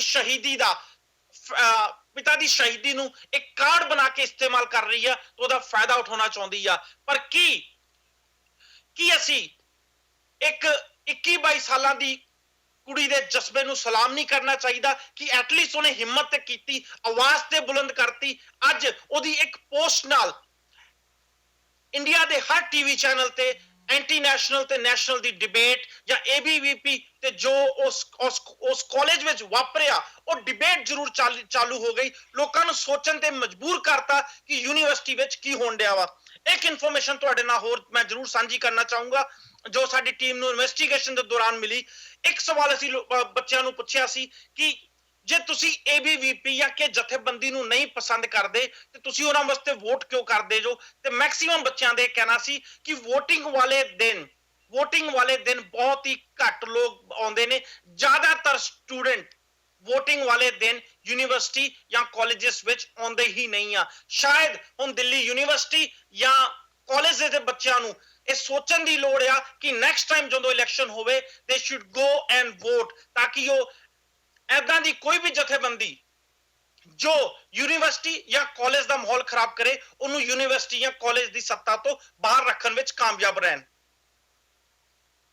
ਹਰਪ੍ਰੀਤ ਜੀ ਐਕਚੁਅਲੀ ਕੀ ਹੈ ਨਾ ਸਾਡੀ ਯੂਨੀਵਰਸਿਟੀਆਂ ਦੇ ਵਿੱਚ ਸਾਡੇ ਕਾਲਜਸ ਦੇ ਵਿੱਚ ਮਾਹੌਲ ਇਦਾਂ ਦਾ ਹੋ ਚੁੱਕਾ ਹੈ, ਇਦਾਂ ਦਾ ਗੰਦੀ ਪੋਲਿਟਿਕਸ ਉੱਤੇ ਖੇਲੀ ਜਾਂਦੀ ਹੈ ਕਿ ਆਮ ਸਟੂਡੈਂਟ ਜਿਹੜਾ ਪੜ੍ਹਨ ਵਾਲਾ ਸਟੂਡੈਂਟ ਹੈ ਜਾਂ ਜਿਹੜਾ ਸੀਰੀਅਸ ਸਟੂਡੈਂਟ ਹੈ ਸਟੱਡੀਜ਼ ਦੇ ਪ੍ਰਤੀ ਉਹ ਜਿਹੜਾ ਉਸ ਇਲੈਕਸ਼ਨ ਵਾਲੇ ਦਿਨ ਜਾਂ ਉਹਨਾਂ ਨੂੰ ਸਪੋਰਟ ਜਦੋਂ ਕਰਦਾ ਉਸ ਪਾਰਟੀ ਨੂੰ ਤਾਂ ਸ਼ਾਇਦ ਆਪਣੇ ਆਪ ਨੂੰ ਦੂਰ ਰੱਖਣਾ ਜ਼ਿਆਦਾ ਪਸੰਦ ਕਰਦਾ ਔਰ ਇਸੇ ਕਰਕੇ ਸ਼ਾਇਦ ਇਹਨਾਂ ਦੀਆਂ ਪਾਰਟੀਆਂ ਦੀ ਜਿਹੜੀ ਐਕਟੀਵਿਟੀਆਂ ਵੱਧ ਜਾਂਦੀਆਂ ਕਿਉਂਕਿ ਉੱਥੇ ਉਹੀ ਲੋਕ ਸ਼ਾਮਲ ਹੁੰਦੇ ਨੇ, ਉਹੀ ਲੋਕ ਮੌਜੂਦ ਹੁੰਦੇ ਨੇ, ਉਹੀ ਬੱਚੇ ਮੌਜੂਦ ਹੁੰਦੇ ਨੇ ਜਿਹੜੇ ਕਿਸੇ ਨਾ ਕਿਸੇ ਪਾਰਟੀ ਨਾਲ ਜੁੜੇ ਹੁੰਦੇ ਨੇ। ਸੋ ਕਿਤੇ ਨਾ ਕਿਤੇ ਇਲੈਕਸ਼ਨ ਦੇ ਵਿੱਚ ਘੱਟ ਟਰਨਓਵਰ ਕਹਿ ਲਓ ਜਾਂ ਇਲੈਕਸ਼ਨ ਦੇ ਵਿੱਚ ਜਿਹੜੀ ਮੈਜੋਰਿਟੀ ਮਿਲਦੀ ਹੈ ਕਿਸੇ ਪਾਰਟੀ ਨੂੰ ਉਹ ਇਸੇ ਕਰਕੇ ਮਿਲ ਜਾਂਦੀ ਹੈ ਕਿ ਐਕਚੁਅਲ ਕੈਂਡੀਡੇਟ ਐਕਚੁਅਲ ਸਟੂਡੈਂਟ ਹੁੰਦਾ ਜਿਹੜਾ ਉਹ ਉੱਥੇ VOTING ਕਰਨ ਨਹੀਂ ਆਉਂਦਾ, ਚਾਹੇ ਉਹ ਡਰ ਦੇ ਮਾਰੇ ਕਹਿ ਲਓ ਜਾਂ ਚਾਹੇ ਉਹ ਇਸ ਚੀਜ਼ ਨੂੰ ਨਹੀਂ ਠੀਕ ਮੰਨਦਾ। ਇਹ ਉਹਨਾਂ ਦੀ ਆਪਣੀ ਇਹ ਪਰਸੈਪਸ਼ਨ ਹੁੰਦੀ ਹੈ। ਗੁਰਮੇਹਰ ਕੌਰ ਨੇ ਬਿਆਨ ਦਿੱਤਾ, ਨੋ ਡਾਊਟ ਹਰੇਕ ਨੂੰ ਆਪਣੀ ਗੱਲ ਰੱਖਣ ਦੀ, ਬਟ ਇਸ ਚੀਜ਼ एंटी नेशनल और नेशनल जी डिबेट्स ऑल चैनल्स दे ऊपर इवन के स्टूडेंट्स कैंपस दे विच भी शुरू हो गई, तो तुहानू ये नहीं लगता कि ये जिहड़ी चीज दोबारा पनप के दोबारा वायलेंट रूप ना किते हासिल कर ले?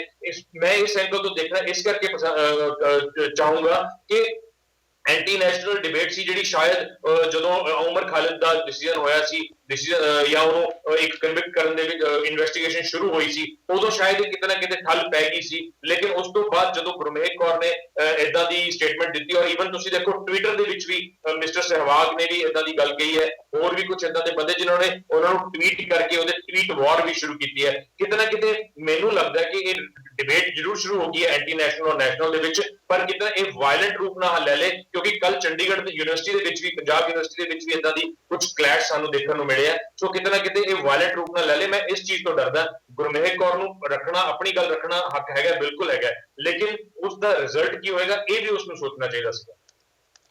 ਹਰਪ੍ਰੀਤ ਜੀ ਇੱਕ ਚੀਜ਼ ਮੈਂ ਐਡ ਕਰਨੀ ਚਾਹੁੰਦਾ ਤੁਹਾਡੀ ਇਸ ਗੱਲ ਦੇ ਵਿੱਚ ਤਾਂ ਜਦ ਤੋਂ ਪਹਿਲਾਂ ਕਿ ਤੁਸੀਂ ਅਗਲੇ ਸਵਾਲ ਤੇ ਜਾਓ, ਉਹ ਇਹ ਹੈ ਕਿ ਤੁਸੀਂ ਇੱਕ ਗੱਲ ਕੀਤੀ ਹੈ ਕਿ ਉੱਥੋਂ ਇੱਕ ਗਰਾਊਂਡ ਰਿਪੋਰਟ ਆਈ ਹੈ ਕਿ ABP ਦੇ ਜਿਹੜੇ ਸਟੂਡੈਂਟਸ ਨੇ ਇੱਕ ਤਰ੍ਹਾਂ ਦੇ ਇਹ ਕਹਿ ਲਓ ਉਹ ਧੱਕੇਸ਼ਾਹੀ ਵਾਲੀ ਪ੍ਰਵਿਰਤੀ ਜਾਂ ਆਪਣਾ ਜਿਹੜੀ ਹਾਈ ਹੈਡਡਨੈਸ ਦਿਖਾਉਣ ਦੀ ਕੋਸ਼ਿਸ਼ ਕਰਦੇ ਨੇ।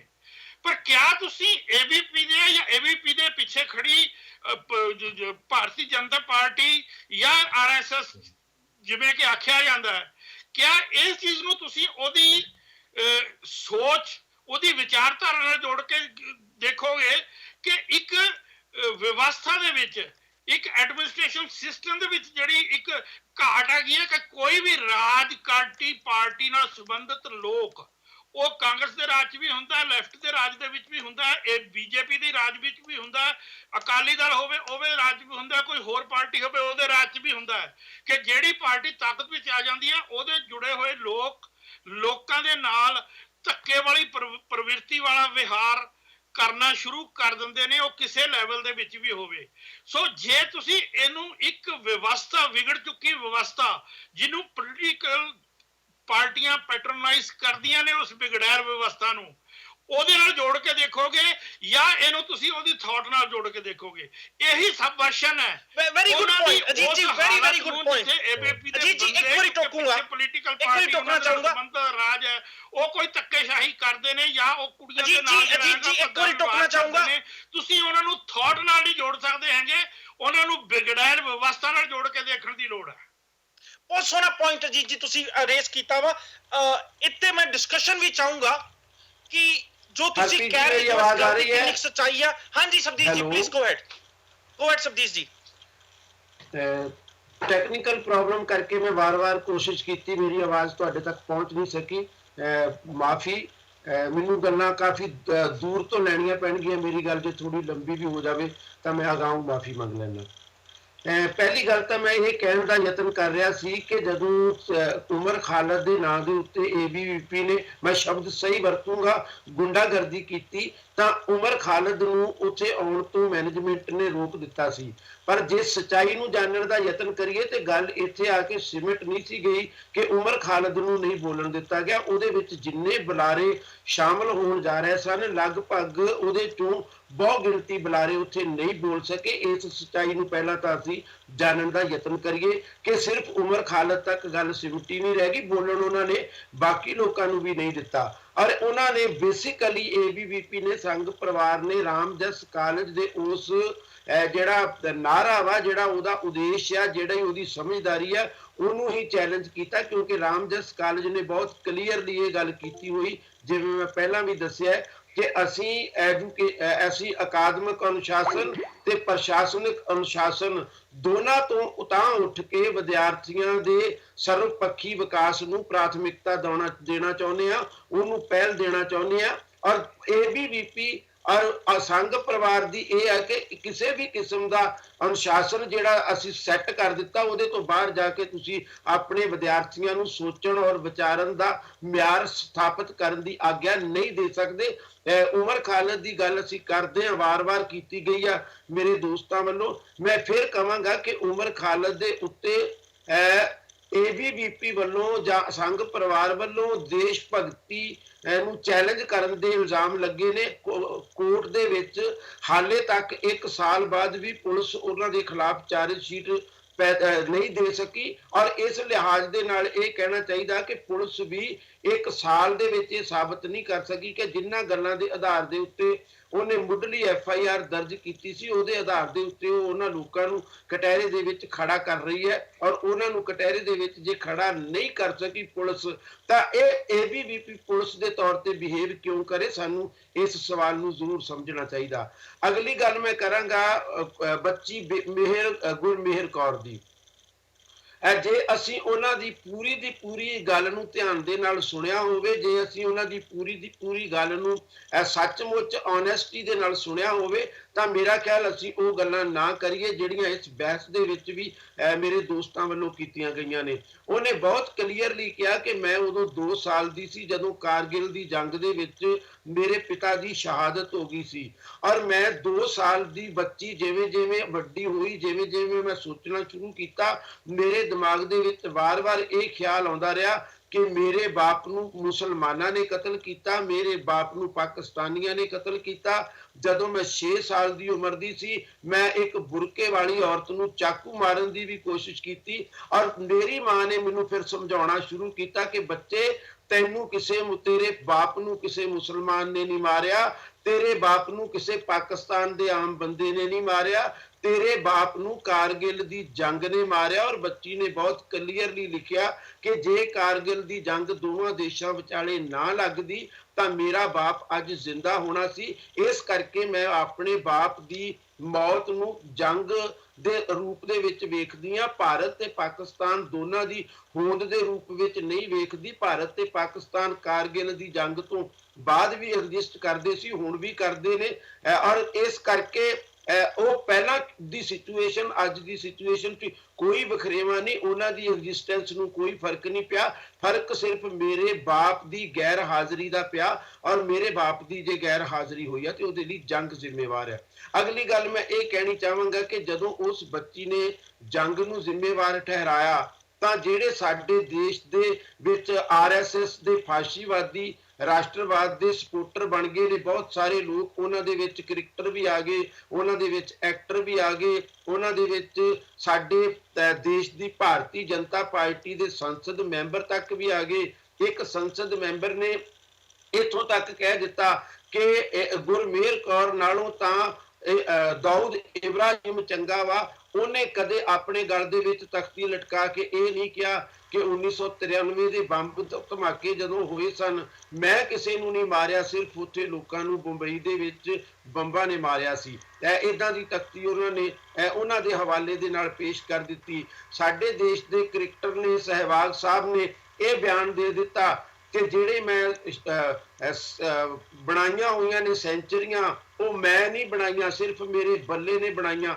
ਮਤਲਬ ਤੁਸੀਂ ਇਸ ਤੋਂ ਅੰਦਾਜ਼ਾ ਲਾ ਸਕਦੇ ਹੋ ਕਿ ਸਾਡੇ ਦੇਸ਼ ਦੇ ਵਿੱਚ ਜਿਹੜਾ ਫਾਸ਼ੀਵਾਦੀ ਪ੍ਰਵਿਰਤੀ ਦਾ ਰਾਸ਼ਟਰਵਾਦ ਭਾਰਤੀ ਜਨਤਾ ਪਾਰਟੀ ਨੇ ਪੈਦਾ ਕੀਤਾ, ਉਹਦੇ ਚੋਂ ਪੈਦਾ ਹੋਏ ਲੋਕ ਜਦੋਂ ਜੰਗ ਨੇ ਪਿਤਾ ਨੂੰ ਮਾਰਿਆ ਦਾ ਜਵਾਬ ਦਿੰਦੇ ਨੇ ਤੇ ਉਹ ਕਿਸ ਲੈਵਲ ਦੇ ਉੱਤੇ ਹੇਠਾਂ ਗਿਰ ਜਾਂਦਾ ਵਾ, ਚਾਹੇ ਉਹ ਭਾਰਤੀ ਜਨਤਾ ਪਾਰਟੀ ਦਾ ਸੰਸਦ ਮੈਂਬਰ ਹੋਵੇ ਤੇ ਚਾਹੇ ਸਾਡਾ ਕ੍ਰਿਕਟਰ। ਇਹਦੇ ਤੋਂ ਅਸੀਂ ਅੰਦਾਜ਼ਾ ਲਾ ਸਕਦੇ ਹਾਂ ਕਿ ਅਸੀਂ ਆਪਣੇ ਦੇਸ਼ ਭਗਤੀ ਦੇ ਸ਼ਾਮਨਵਾਦ ਨੂੰ ਵਧਾਉਂਦੇ ਵਧਾਉਂਦੇ ਉਹਦਾ ਮਿਆਰ ਕਿੰਨਾ ਹੇਠਾਂ ਗਿਰਾ ਚੁੱਕੇ ਆ ਕਿ ਜਿਹੜਾ ਬੰਦਾ ਉਸ ਸ਼ੋਵਨਿਜ਼ਮ ਦਾ ਸ਼ਿਕਾਰ ਹੋ ਜਾਂਦਾ ਉਹਨੂੰ ਇੰਨੀ ਗੱਲ ਸਮਝ ਵੀ ਨਹੀਂ ਆ ਸਕਦੀ ਕਿ ਬੱਚੀ ਜੋ ਕਹਿਣਾ ਚਾਹੁੰਦੀ ਉਹਦੇ ਅਸਲ ਅਰਥ ਕੀ ਨੇ। ਤੇ ਜਿਹੜੀ ਚੀਜ਼ ਤੁਹਾਨੂੰ ਅਰਥਾਂ ਤੋਂ ਦੇ ਅਨਰਥ ਕਰਨ ਦੇ ਲਈ ਪਹੁੰਚਾ ਦਿੰਦੀ ਇਸ ਸਿਚੁਏਸ਼ਨ ਦੇ ਵਿੱਚ, ਉਸ ਚੀਜ਼ ਨੂੰ ਸਾਨੂੰ ਜ਼ਰੂਰ ਸਮਝਣਾ ਚਾਹੀਦਾ। ਮੈਂ ਗੱਲ ਆਪਣੀ ਲੰਬੀ ਨਹੀਂ ਕਰਨੀ ਚਾਹਾਂਗਾ, ਸਿਰਫ ਇੱਕ ਗੱਲ ਆਖਰ ਦੇ ਵਿੱਚ ਕਹਿਣੀ ਚਾਹਾਂਗਾ ਕਿ 2016 ਦੇ ਵਿੱਚ ਆਕਸਫੋਰਡ ਯੂਨੀਵਰਸਿਟੀ ਨੇ ਇੱਕ ਨਵਾਂ ਸ਼ਬਦ ਆਪਣੀ ਸ਼ਬਦਕੋਸ਼ ਦੇ ਵਿੱਚ ਸ਼ਾਮਲ ਕੀਤਾ। ਉਹ ਸ਼ਬਦ ਹੈ ਬਿਲਕੁਲ ਇਸੇ ਕਿਸਮ ਦਾ ਪੋਸਟ ਟਰੁਥ ਉਸ ਸ਼ਬਦ ਦਾ ਨਾਂ ਦਿੱਤਾ ਗਿਆ, ਔਰ ਉਹ ਸ਼ਬਦ ਦਾ ਮਤਲਬ ਹੀ ਇਹ ਹੈ ਕਿ ਤੁਸੀਂ ਦੁਨੀਆ ਭਰ ਦੇ ਵਰਤਾਰਿਆਂ ਨੂੰ ਇੱਕ ਐਸੇ ਤਰੀਕੇ ਦੇ ਨਾਲ ਪ੍ਰਮੋਟ ਕਰਦੇ ਹੋ ਕਿ ਸੱਚ ਬਿਲਕੁਲ ਲਾਂਭੇ ਹੋ ਜਾਂਦਾ, ਪਰ ਜਿਹੜੀ ਤੁਸੀਂ ਹਵਾ ਪੈਦਾ ਕਰ ਦਿੰਦੇ ਹੋ ਉਸ ਸੱਚ ਦੇ ਆਲੇ ਦੁਆਲੇ ਬੁਣ ਕੇ, ਉਹ ਚਾਹੇ ਕਿੰਨੀ ਵੀ ਝੂਠੀ ਹੋਵੇ ਤੁਸੀਂ ਉਹਦੇ ਵਿੱਚ ਲੋਕਾਂ ਨੂੰ ਵਹਾ ਕੇ ਲਿਜਾ ਸਕਦੇ ਹੋ। ਇਰਾਕ ਦੀ ਜੰਗ ਇਸ ਬਣਾ ਦੇ ਉੱਤੇ ਲੜੀ ਗਈ ਕਿ ਉੱਥੇ ਬਿਲਕੁਲ ਨਿਊਕਲੀਅਰ ਹਥਿਆਰ ਰੱਖੇ ਗਏ ਨੇ, ਜੰਗ ਲਾ ਦਿੱਤੀ ਗਈ, ਇਰਾਕ ਨੂੰ ਤਬਾਹ ਬਰਬਾਦ ਕਰ ਦਿੱਤਾ ਗਿਆ, ਪਰ ਅੱਜ ਤੱਕ ਉੱਥੇ ਤੁਹਾਨੂੰ ਕੋਈ ਹਥਿਆਰ ਨਹੀਂ ਮਿਲੇ। ਜਿਹੜੇ ਅਮਰੀਕਾ ਨੇ ਜੰਗ ਲਾਈ, ਜਿਹੜੀ ਸਾਰੀ ਦੁਨੀਆ ਦੇ ਲੋਕਾਂ ਨੇ ਉਹਨਾਂ ਦਾ ਸਹਿਯੋਗ ਕੀਤਾ, ਉਹਨਾਂ ਚੋਂ ਕੋਈ ਇਹ ਸਾਬਤ ਨਹੀਂ ਕਰ ਸਕਿਆ ਕਿ ਬਿਲਕੁਲ ਉੱਥੇ ਕੋਈ ਨਿਊਕਲੀਅਰ ਹਥਿਆਰ ਸਨ। ਯੂਰਪੀ ਯੂਨੀਅਨ ਇਕੱਠੀ ਸੀ, ਇੰਗਲੈਂਡ ਦੇ ਵਿੱਚ ਆਵਾਜ਼ਾਂ ਉੱਠੀਆਂ ਕਿ ਸਾਡੀਆਂ ਨੌਕਰੀਆਂ ਇਸ ਕਰਕੇ ਪੱਕੀਆਂ ਨਹੀਂ ਰਹਿ ਗਈਆਂ ਜਿਹੜੇ ਅੰਗਰੇਜ਼ ਬ੍ਰਿਟਿਸ਼ ਅੰਗਰੇਜ਼ ਨੇ, ਕਿਉਂਕਿ ਜਿਹੜੇ ਯੂਰਪੀਅਨ ਯੂਨੀਅਨ ਦੇ ਵਿੱਚ ਬਾਕੀ ਮੁਲਕਾਂ ਦੇ ਅੰਗਰੇਜ਼ ਨੇ ਉਹ ਸਾਡੀਆਂ ਨੌਕਰੀਆਂ ਆ ਕੇ ਖਾ ਜਾਂਦੇ ਨੇ ਤੇ ਉਹਨਾਂ ਨੇ ਉਸ ਯੂਰਪੀਅਨ ਯੂਨੀਅਨ ਤੋਂ ਬਾਹਰ ਜਾਣ ਦਾ ਫੈਸਲਾ ਕਰ ਲਿਆ। ਇਹਨੂੰ ਵੀ ਤੁਸੀਂ ਇਸੇ ਤਰੀਕੇ ਦੇ ਨਾਲ ਕਹਿ ਸਕਦੇ ਹੋ ਕਿ ਇਹ ਵੀ ਇੱਕ ਪੋਸਟ ਟਰੁਥ ਸੀ ਜਿਹੜਾ ਤੁਹਾਡੇ ਸਾਹਮਣੇ ਉੱਭਰ ਕੇ ਆ ਗਿਆ। ਇੰਗਲੈਂਡ ਦੇ ਗੋਰਿਆਂ ਨੂੰ ਸ਼ਾਇਦ ਉਸ ਤੋਂ ਬਾਅਦ ਵੀ ਕੋਈ ਅੱਜ ਤੱਕ ਨੌਕਰੀਆਂ ਦੀ ਸੰਭਾਵਨਾ ਨਹੀਂ ਜਾਗੀ, ਔਰ ਜਦੋਂ ਉਹਨਾਂ ਦੇ ਅੰਦਰ ਇਹ ਭਾਵਨਾ ਪੈਦਾ ਹੋਈ ਹੈ ਕਿ ਯੂਰਪੀਅਨ ਗੋਰੇ ਸਾਡੀਆਂ ਨੌਕਰੀਆਂ ਖਾ ਰਹੇ ਨੇ, ਤਾਂ ਇਸ ਕੰਟੀਨਿਊਟੀ ਨੂੰ ਥੋੜਾ ਜਿਹਾ ਫੀਲ ਕਰੋ। ਭਵਿੱਖ ਦੇ ਵਿੱਚ ਅਸੀਂ ਇਸ ਗੱਲ ਨੂੰ ਵੀ ਵੇਖਾਂਗੇ ਕਿ ਉਹ ਜਿਹੜੇ ਬਾਕੀ ਦੇ ਗੈਰ ਗੋਰੇ ਲੋਕ ਨੇ ਉਹਨਾਂ ਪ੍ਰਤੀ ਕੀ ਬਿਹੇਵ ਕਰਨਗੇ। ਇੰਗਲੈਂਡ ਦੇ ਜਿਹੜੇ ਬੇਰੁਜ਼ਗਾਰ ਲੋਕਾਂ ਨੂੰ ਇਸ ਤਰੀਕੇ ਦੇ ਮਾਨਸਿਕਤਾ ਦੇ ਵਿੱਚ ਪਾ ਦਿੱਤਾ ਗਿਆ ਵਾ ਉਸ ਸਿਸਟਮ ਵੱਲੋਂ। ਇਸੇ ਤਰ੍ਹਾਂ ਤੁਸੀਂ ਅਮਰੀਕਾ ਤੁਹਾਡੇ ਬਿਲਕੁਲ ਗਵਾਂਢ ਹੈ ਕੈਨੇਡਾ ਦੇ ਵਿੱਚ ਬੈਠੇ ਦੋਸਤਾਂ ਦੇ, ਉਹ ਇਸ ਗੱਲ ਨੂੰ ਫੀਲ ਕਰ ਸਕਦੇ ਨੇ ਕਿ ਟਰੰਪ ਸਾਹਿਬ ਦੇ ਆਉਣ ਦੇ ਨਾਲ ਜਿਹੜਾ ਉਹ ਪੋਸਟ ਟਰੁਥ ਦੇ ਕੀ ਅਰਥ ਨਿਕਲ ਕੇ ਸਾਹਮਣੇ ਆਏ ਨੇ, ਔਰ ਕਿਸ ਤਰੀਕੇ ਦੇ ਨਾਲ ਉਹਨਾਂ ਨੇ ਬਿਹੇਵ ਕਰਨਾ ਸ਼ੁਰੂ ਕੀਤਾ ਵਾ ਬਾਕੀ ਦੀਆਂ ਕੌਮੀਅਤਾਂ ਦੇ ਨਾਲ, ਬਾਕੀ ਦੀਆਂ ਨਸਲਾਂ ਦੇ ਨਾਲ, ਬਾਕੀ ਦੇ ਧਰਮਾਂ ਦੇ ਨਾਲ, ਸਪੈਸ਼ਲੀ ਇਸਲਾਮ ਦੇ ਖਿਲਾਫ ਉਹਨਾਂ ਨੇ ਜਿਸ ਤਰ੍ਹਾਂ ਦੀ ਮਾਨਸਿਕਤਾ ਪੈਦਾ ਕੀਤੀ ਆ। ਔਰ ਭਾਰਤ ਦੇ ਵਿੱਚ ਇਸ ਕਾਂਡ ਨੂੰ ਜਿਹੜਾ ਪੋਸਟ ਟਰੁਥ ਦਾ ਵਾ ਸਭ ਤੋਂ ਭਿਆਨਕ ਤਰੀਕੇ ਦੇ ਨਾਲ ਨਰਿੰਦਰ ਮੋਦੀ ਦੀ ਅਗਵਾਈ ਦੇ ਵਿੱਚ ਲਿਖਿਆ ਜਾ ਰਿਹਾ ਵਾ। ਪਹਿਲਾਂ ਤੁਸੀਂ ਚਾਰਜ ਲਾਉਣੇ ਹੋ ਦੇਸ਼ ਧਰੋਹ ਦੇ, ਸਾਬਤ ਫਿਰ ਨਹੀਂ ਹੁੰਦੇ। ਤੇ ਤੁਸੀਂ ਇਸ ਬਣਾ ਦੇ ਉੱਤੇ ਲੋਕਾਂ ਨੂੰ ਬੋਲਣ ਦੀ ਆਗਿਆ ਨਹੀਂ ਦਿੰਦੇ। ਤੁਸੀਂ ਇਸ ਬਣਾ ਦੇ ਉੱਤੇ ਲੋਕਾਂ ਦੇ ਖਿਲਾਫ ਇਸ ਤਰ੍ਹਾਂ ਦੀਆਂ ਗੱਲਾਂ ਕਰਦੇ ਹੋ।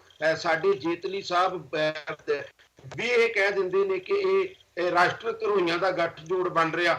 ਮਤਲਬ ਕੋਈ ਬੰਦਾ ਜਿਹੜਾ ਇੱਕ ਵੱਖਰੀ ਆਵਾਜ਼ ਉਠਾਉਣ ਦਾ ਯਤਨ ਕਰਦਾ ਹੈ ਉਹ ਰਾਸ਼ਟਰ ਧਰੋਹੀ ਹੋ ਜਾਏਗਾ। ਜਿਹੜਾ ਬੰਦਾ ਕਿਸੇ ਨਾ ਕਿਸੇ ਤਰੀਕੇ ਦੇ ਨਾਲ ਇਨਸਾਫ ਦੀ ਮੰਗ ਕਰਦਾ ਉਹ ਹਿੰਸਕ ਮੰਨਿਆ ਜਾਏਗਾ। ਜਿਹੜਾ ਬੰਦਾ ਹਿੰਸਾ ਕਰ ਰਿਹਾ ਵਾ ਉਹਦੇ ਨਾਲੋਂ ਵੀ ਜ਼ਿਆਦਾ ਉਹ ਬੰਦਾ ਹਿੰਸਕ ਮੰਨ ਲਿਆ ਜਾਏਗਾ। ਜਿਹੜਾ ਬੰਦਾ ਹਿੰਸਾ ਦੇ ਪਿੱਛੇ ਪੈਦਾ ਹੋਏ ਕਾਰਨਾਂ ਦੀ ਤਲਾਸ਼ ਦੇ ਵਿੱਚ ਜਾਣਾ ਚਾਹੁੰਦਾ, ਜੇ ਕੋਈ ਆਦੀਵਾਸੀ ਖੇਤਰ ਦੀ ਗੱਲ ਕਰਨੀ ਚਾਹੁੰਦਾ ਤੇ ਇਹ ਕਹਿਣਾ ਚਾਹੁੰਦਾ ਕਿ ਆਦੀਵਾਸੀ ਖੇਤਰ ਦੇ ਵਿੱਚ ਸਭ ਤੋਂ ਵੱਡੀ ਹਿੰਸਾ ਇਹ ਹੈ ਕਿ ਤੁਸੀਂ ਉਹਨਾਂ ਦੇ ਜਲ ਜੰਗਲ ਔਰ ਨੂੰ ਲੁੱਟਣ ਦੀ ਕੋਸ਼ਿਸ਼ ਕਰ ਰਹੇ ਹੋ, ਉਹਨਾਂ ਦੇ ਖਣਿਜ ਪਦਾਰਥ ਲੁੱਟਣ ਦੀ ਕੋਸ਼ਿਸ਼ ਨੂੰ ਕਰ ਰਹੇ ਹੋ। ਆਦੀਵਾਸੀ ਉਹਦੇ ਖਿਲਾਫ ਰਿਐਕਟ ਕਰ ਰਹੇ ਨੇ ਤੇ ਤੁਸੀਂ ਕਹੋਗੇ ਤੁਹਾਡਾ ਵਿਚਾਰ ਉਹਨਾਂ ਨਾਲੋਂ ਵੀ ਜ਼ਿਆਦਾ ਹਿੰਸਕ ਹੈ ਜਿਹੜੇ ਹਥਿਆਰ ਲੈ ਕੇ ਲੜ ਰਹੇ ਨੇ। ਇਹ ਤੁਸੀਂ ਬਿਲਕੁਲ ਨਹੀਂ ਕਹੋਗੇ ਕਿ ਉਹਨਾਂ ਦੇ ਸਾਧਨਾਂ ਦੀ ਲੁੱਟ ਕਰਨਾ ਆਪਣੇ ਆਪ ਦੇ ਵਿੱਚ ਬਹੁਤ ਜ਼ਿਆਦਾ ਭਿਆਨਕ ਹਿੰਸਾ ਹੈ। ਔਰ ਦੁਨੀਆ ਦੇ ਵਿੱਚ ਮੇਰੇ ਮੁਤਾਬਕ ਸਭ ਤੋਂ ਭਿਆਨਕ ਹਿੰਸਾ ਇਹੀ ਹੈ ਕਿ ਤੁਸੀਂ ਲੋਕਾਂ ਕੋਲੋਂ ਜੀਣ ਦਾ ਸਮਾਨ ਖੋਹ ਲਵੋ, ਉਹਨਾਂ ਕੋਲੋਂ ਸਨਮਾਨ ਖੋਹ ਲਵੋ। ਬੱਚੀ ਇਸ ਕਰਕੇ ਕਟਹਿਰੇ ਦੇ ਵਿੱਚ ਖੜੀ ਹੋ ਜਾਵੇ ਕਿਉਂਕਿ ਉਹ ਆਪਣੇ ਬਾਪ ਦੀ ਸ਼ਹਾਦਤ ਦੇ ਬਾਵਜੂਦ ਮੁਸਲਮਾਨਾਂ ਨੂੰ ਨਫ਼ਰਤ ਕਰਨ ਤੋਂ ਬਚ ਗਈ ਹੈ। ਔਰ ਜੇ ਉਹ ਬਚ ਗਈ ਹੈ ਤਾਂ ਉਹ ਬੁਰੀ ਹੋ ਗਈ ਆ, ਪਰ ਜੇ ਉਹ ਆਪਣੇ ਬਾਪ ਦੇ ਕਾਰਗਿਲ 'ਚ ਹੋਈ ਸ਼ਹਾਦਤ ਦੇ ਕਾਰਨ ਐਂਟੀ ਮੁਸਲਮ ਹੋ ਜਾਂਦੀ, ਐਂਟੀ ਪਾਕਿਸਤਾਨ ਹੋ ਜਾਂਦੀ, ਤਾਂ ਫਿਰ ਉਹ ਬਹੁਤ ਵੱਡੀ ਦੇਸ਼ ਭਗਤ ਹੋਣੀ ਸੀ। ਇਸ ਗੱਲ ਨੂੰ ਜੇ ਅਸੀਂ ਫੀਲ ਨਹੀਂ ਕਰਦੇ, ਜੇ ਅਸੀਂ ਇਸ ਗੱਲ ਨੂੰ ਨਹੀਂ ਸਮਝਦੇ, ਤਾਂ ਮੇਰਾ ਖਿਆਲ ਅਸੀਂ ਮੋਦੀਵਾਦੀ ਫਾਸਿਜ਼ਮ ਨੂੰ ਕਿਸੇ ਨਾ ਕਿਸੇ ਸ਼ਕਲ ਦੇ ਵਿੱਚ ਜਸਟੀਫਾਈਡ ਕਰਨ ਦੀ ਕੋਸ਼ਿਸ਼ ਕਰ ਰਹੇ ਹਾਂ। ਬਹੁਤ ਗੱਲਾਂ ਨੇ, ਮੈਂ ਉਹਨਾਂ ਬਾਰੇ ਸਾਰੀਆਂ ਬਾਰੇ ਕੋਈ ਚਰਚਾ ਨਹੀਂ ਕਰ ਸਕਦਾ। ਇੱਕ ਗੱਲ ਮੈਂ ਜ਼ਰੂਰ ਕਹਾਂਗਾ, ਅਜੀਤ ਜੀ ਆਪਣੇ ਜਿਹੜੇ ਤੱਥ ਨੇ ਉਹਨਾਂ ਨੂੰ ਜ਼ਰੂਰ ਕਰੈਕਟ ਕਰ ਲੈਣ।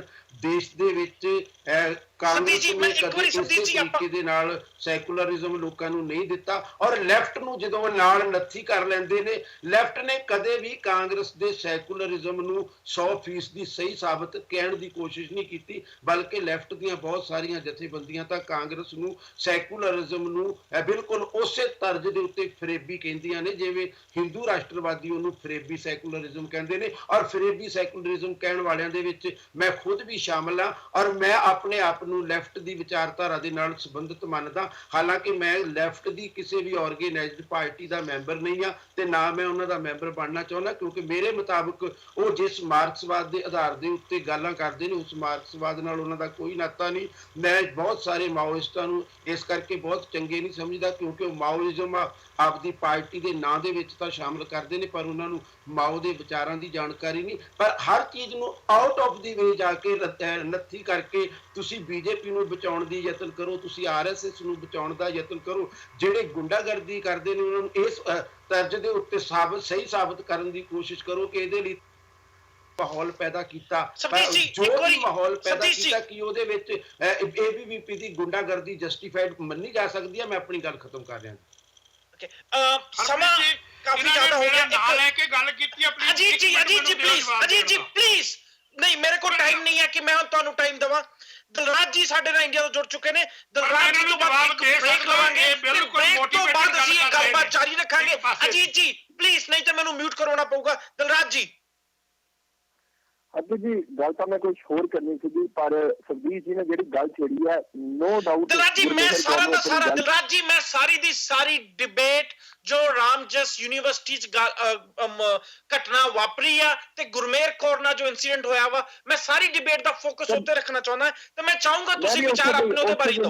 ਹਾਂਜੀ ਗੁਰਮੇਹਰ ਕੌਰ ਤੋਂ ਹੀ ਗੱਲ ਰੱਖਾਂਗੇ। ਗੁਰਮੇਹਰ ਕੌਰ ਨੂੰ ਪੂਰਾ ਹੱਕ ਹੈ ਆਪਣੀ ਗੱਲ ਰੱਖਣ ਦਾ, ਪਰ ਜਦੋਂ ਗੱਲ ਦੇਸ਼ ਭਗਤੀ ਦੀ ਆਉਂਦੀ ਹੈ ਤੇ ਜਦੋਂ ਵੀ ਇੰਡੀਆ ਤੇ ਪਾਕਿਸਤਾਨ ਦੀ ਸਪੈਸ਼ਲੀ ਗੱਲ ਹੋਵੇ, ਇੱਕ ਕ੍ਰਿਕਟ ਮੈਚ ਵੀ ਹੁੰਦਾ ਵਾ, ਉਦੋਂ ਵੀ ਦੇਸ਼ ਭਗਤੀ ਜਾਗ ਜਾਂਦੀ ਹੈ। ਇਹ ਤਾਂ ਬਹੁਤ ਵੱਡੀ ਗੱਲ ਕਹਿਤੀ। ਗੁਰਮੇਹਰ ਕੌਰ ਨੂੰ ਗੱਲ ਰੱਖਣ ਦਾ ਹੱਕ ਸੀ, ਪਰ ਜਿਹੜੀ ਉਹਨੇ ਗੱਲ ਰੱਖੀ ਹੈ ਤੇ ਇਹ ਕਿਹਾ ਵਾ ਕਿ ਮੇਰੇ ਫਾਦਰ ਨੂੰ ਪਾਕਿਸਤਾਨ ਨੇ ਨਹੀਂ ਮਾਰਿਆ, ਜੰਗ ਨੇ ਮਾਰਿਆ। ਇੱਕ ਵਾਰ ਬਹੁਤ ਪਹਿਲੇ ਦਾਊਦ ਇਬਰਾਹਿਮ ਨੇ ਇਹ ਗੱਲ ਕਹੀ ਸੀਗੀ ਕਿ ਮੈਂ ਜਿਹੜਾ ਬੰਬ ਬਲਾਸਟ ਕੀਤਾ ਲੋਕੀ ਉਹਦੇ ਨਾਲ ਨਹੀਂ ਮਰੇ, ਲੋਕੀ ਉਹ ਬੰਬ ਦੇ ਨਾਲ ਮਰੇ ਹੈਗੇ ਆ।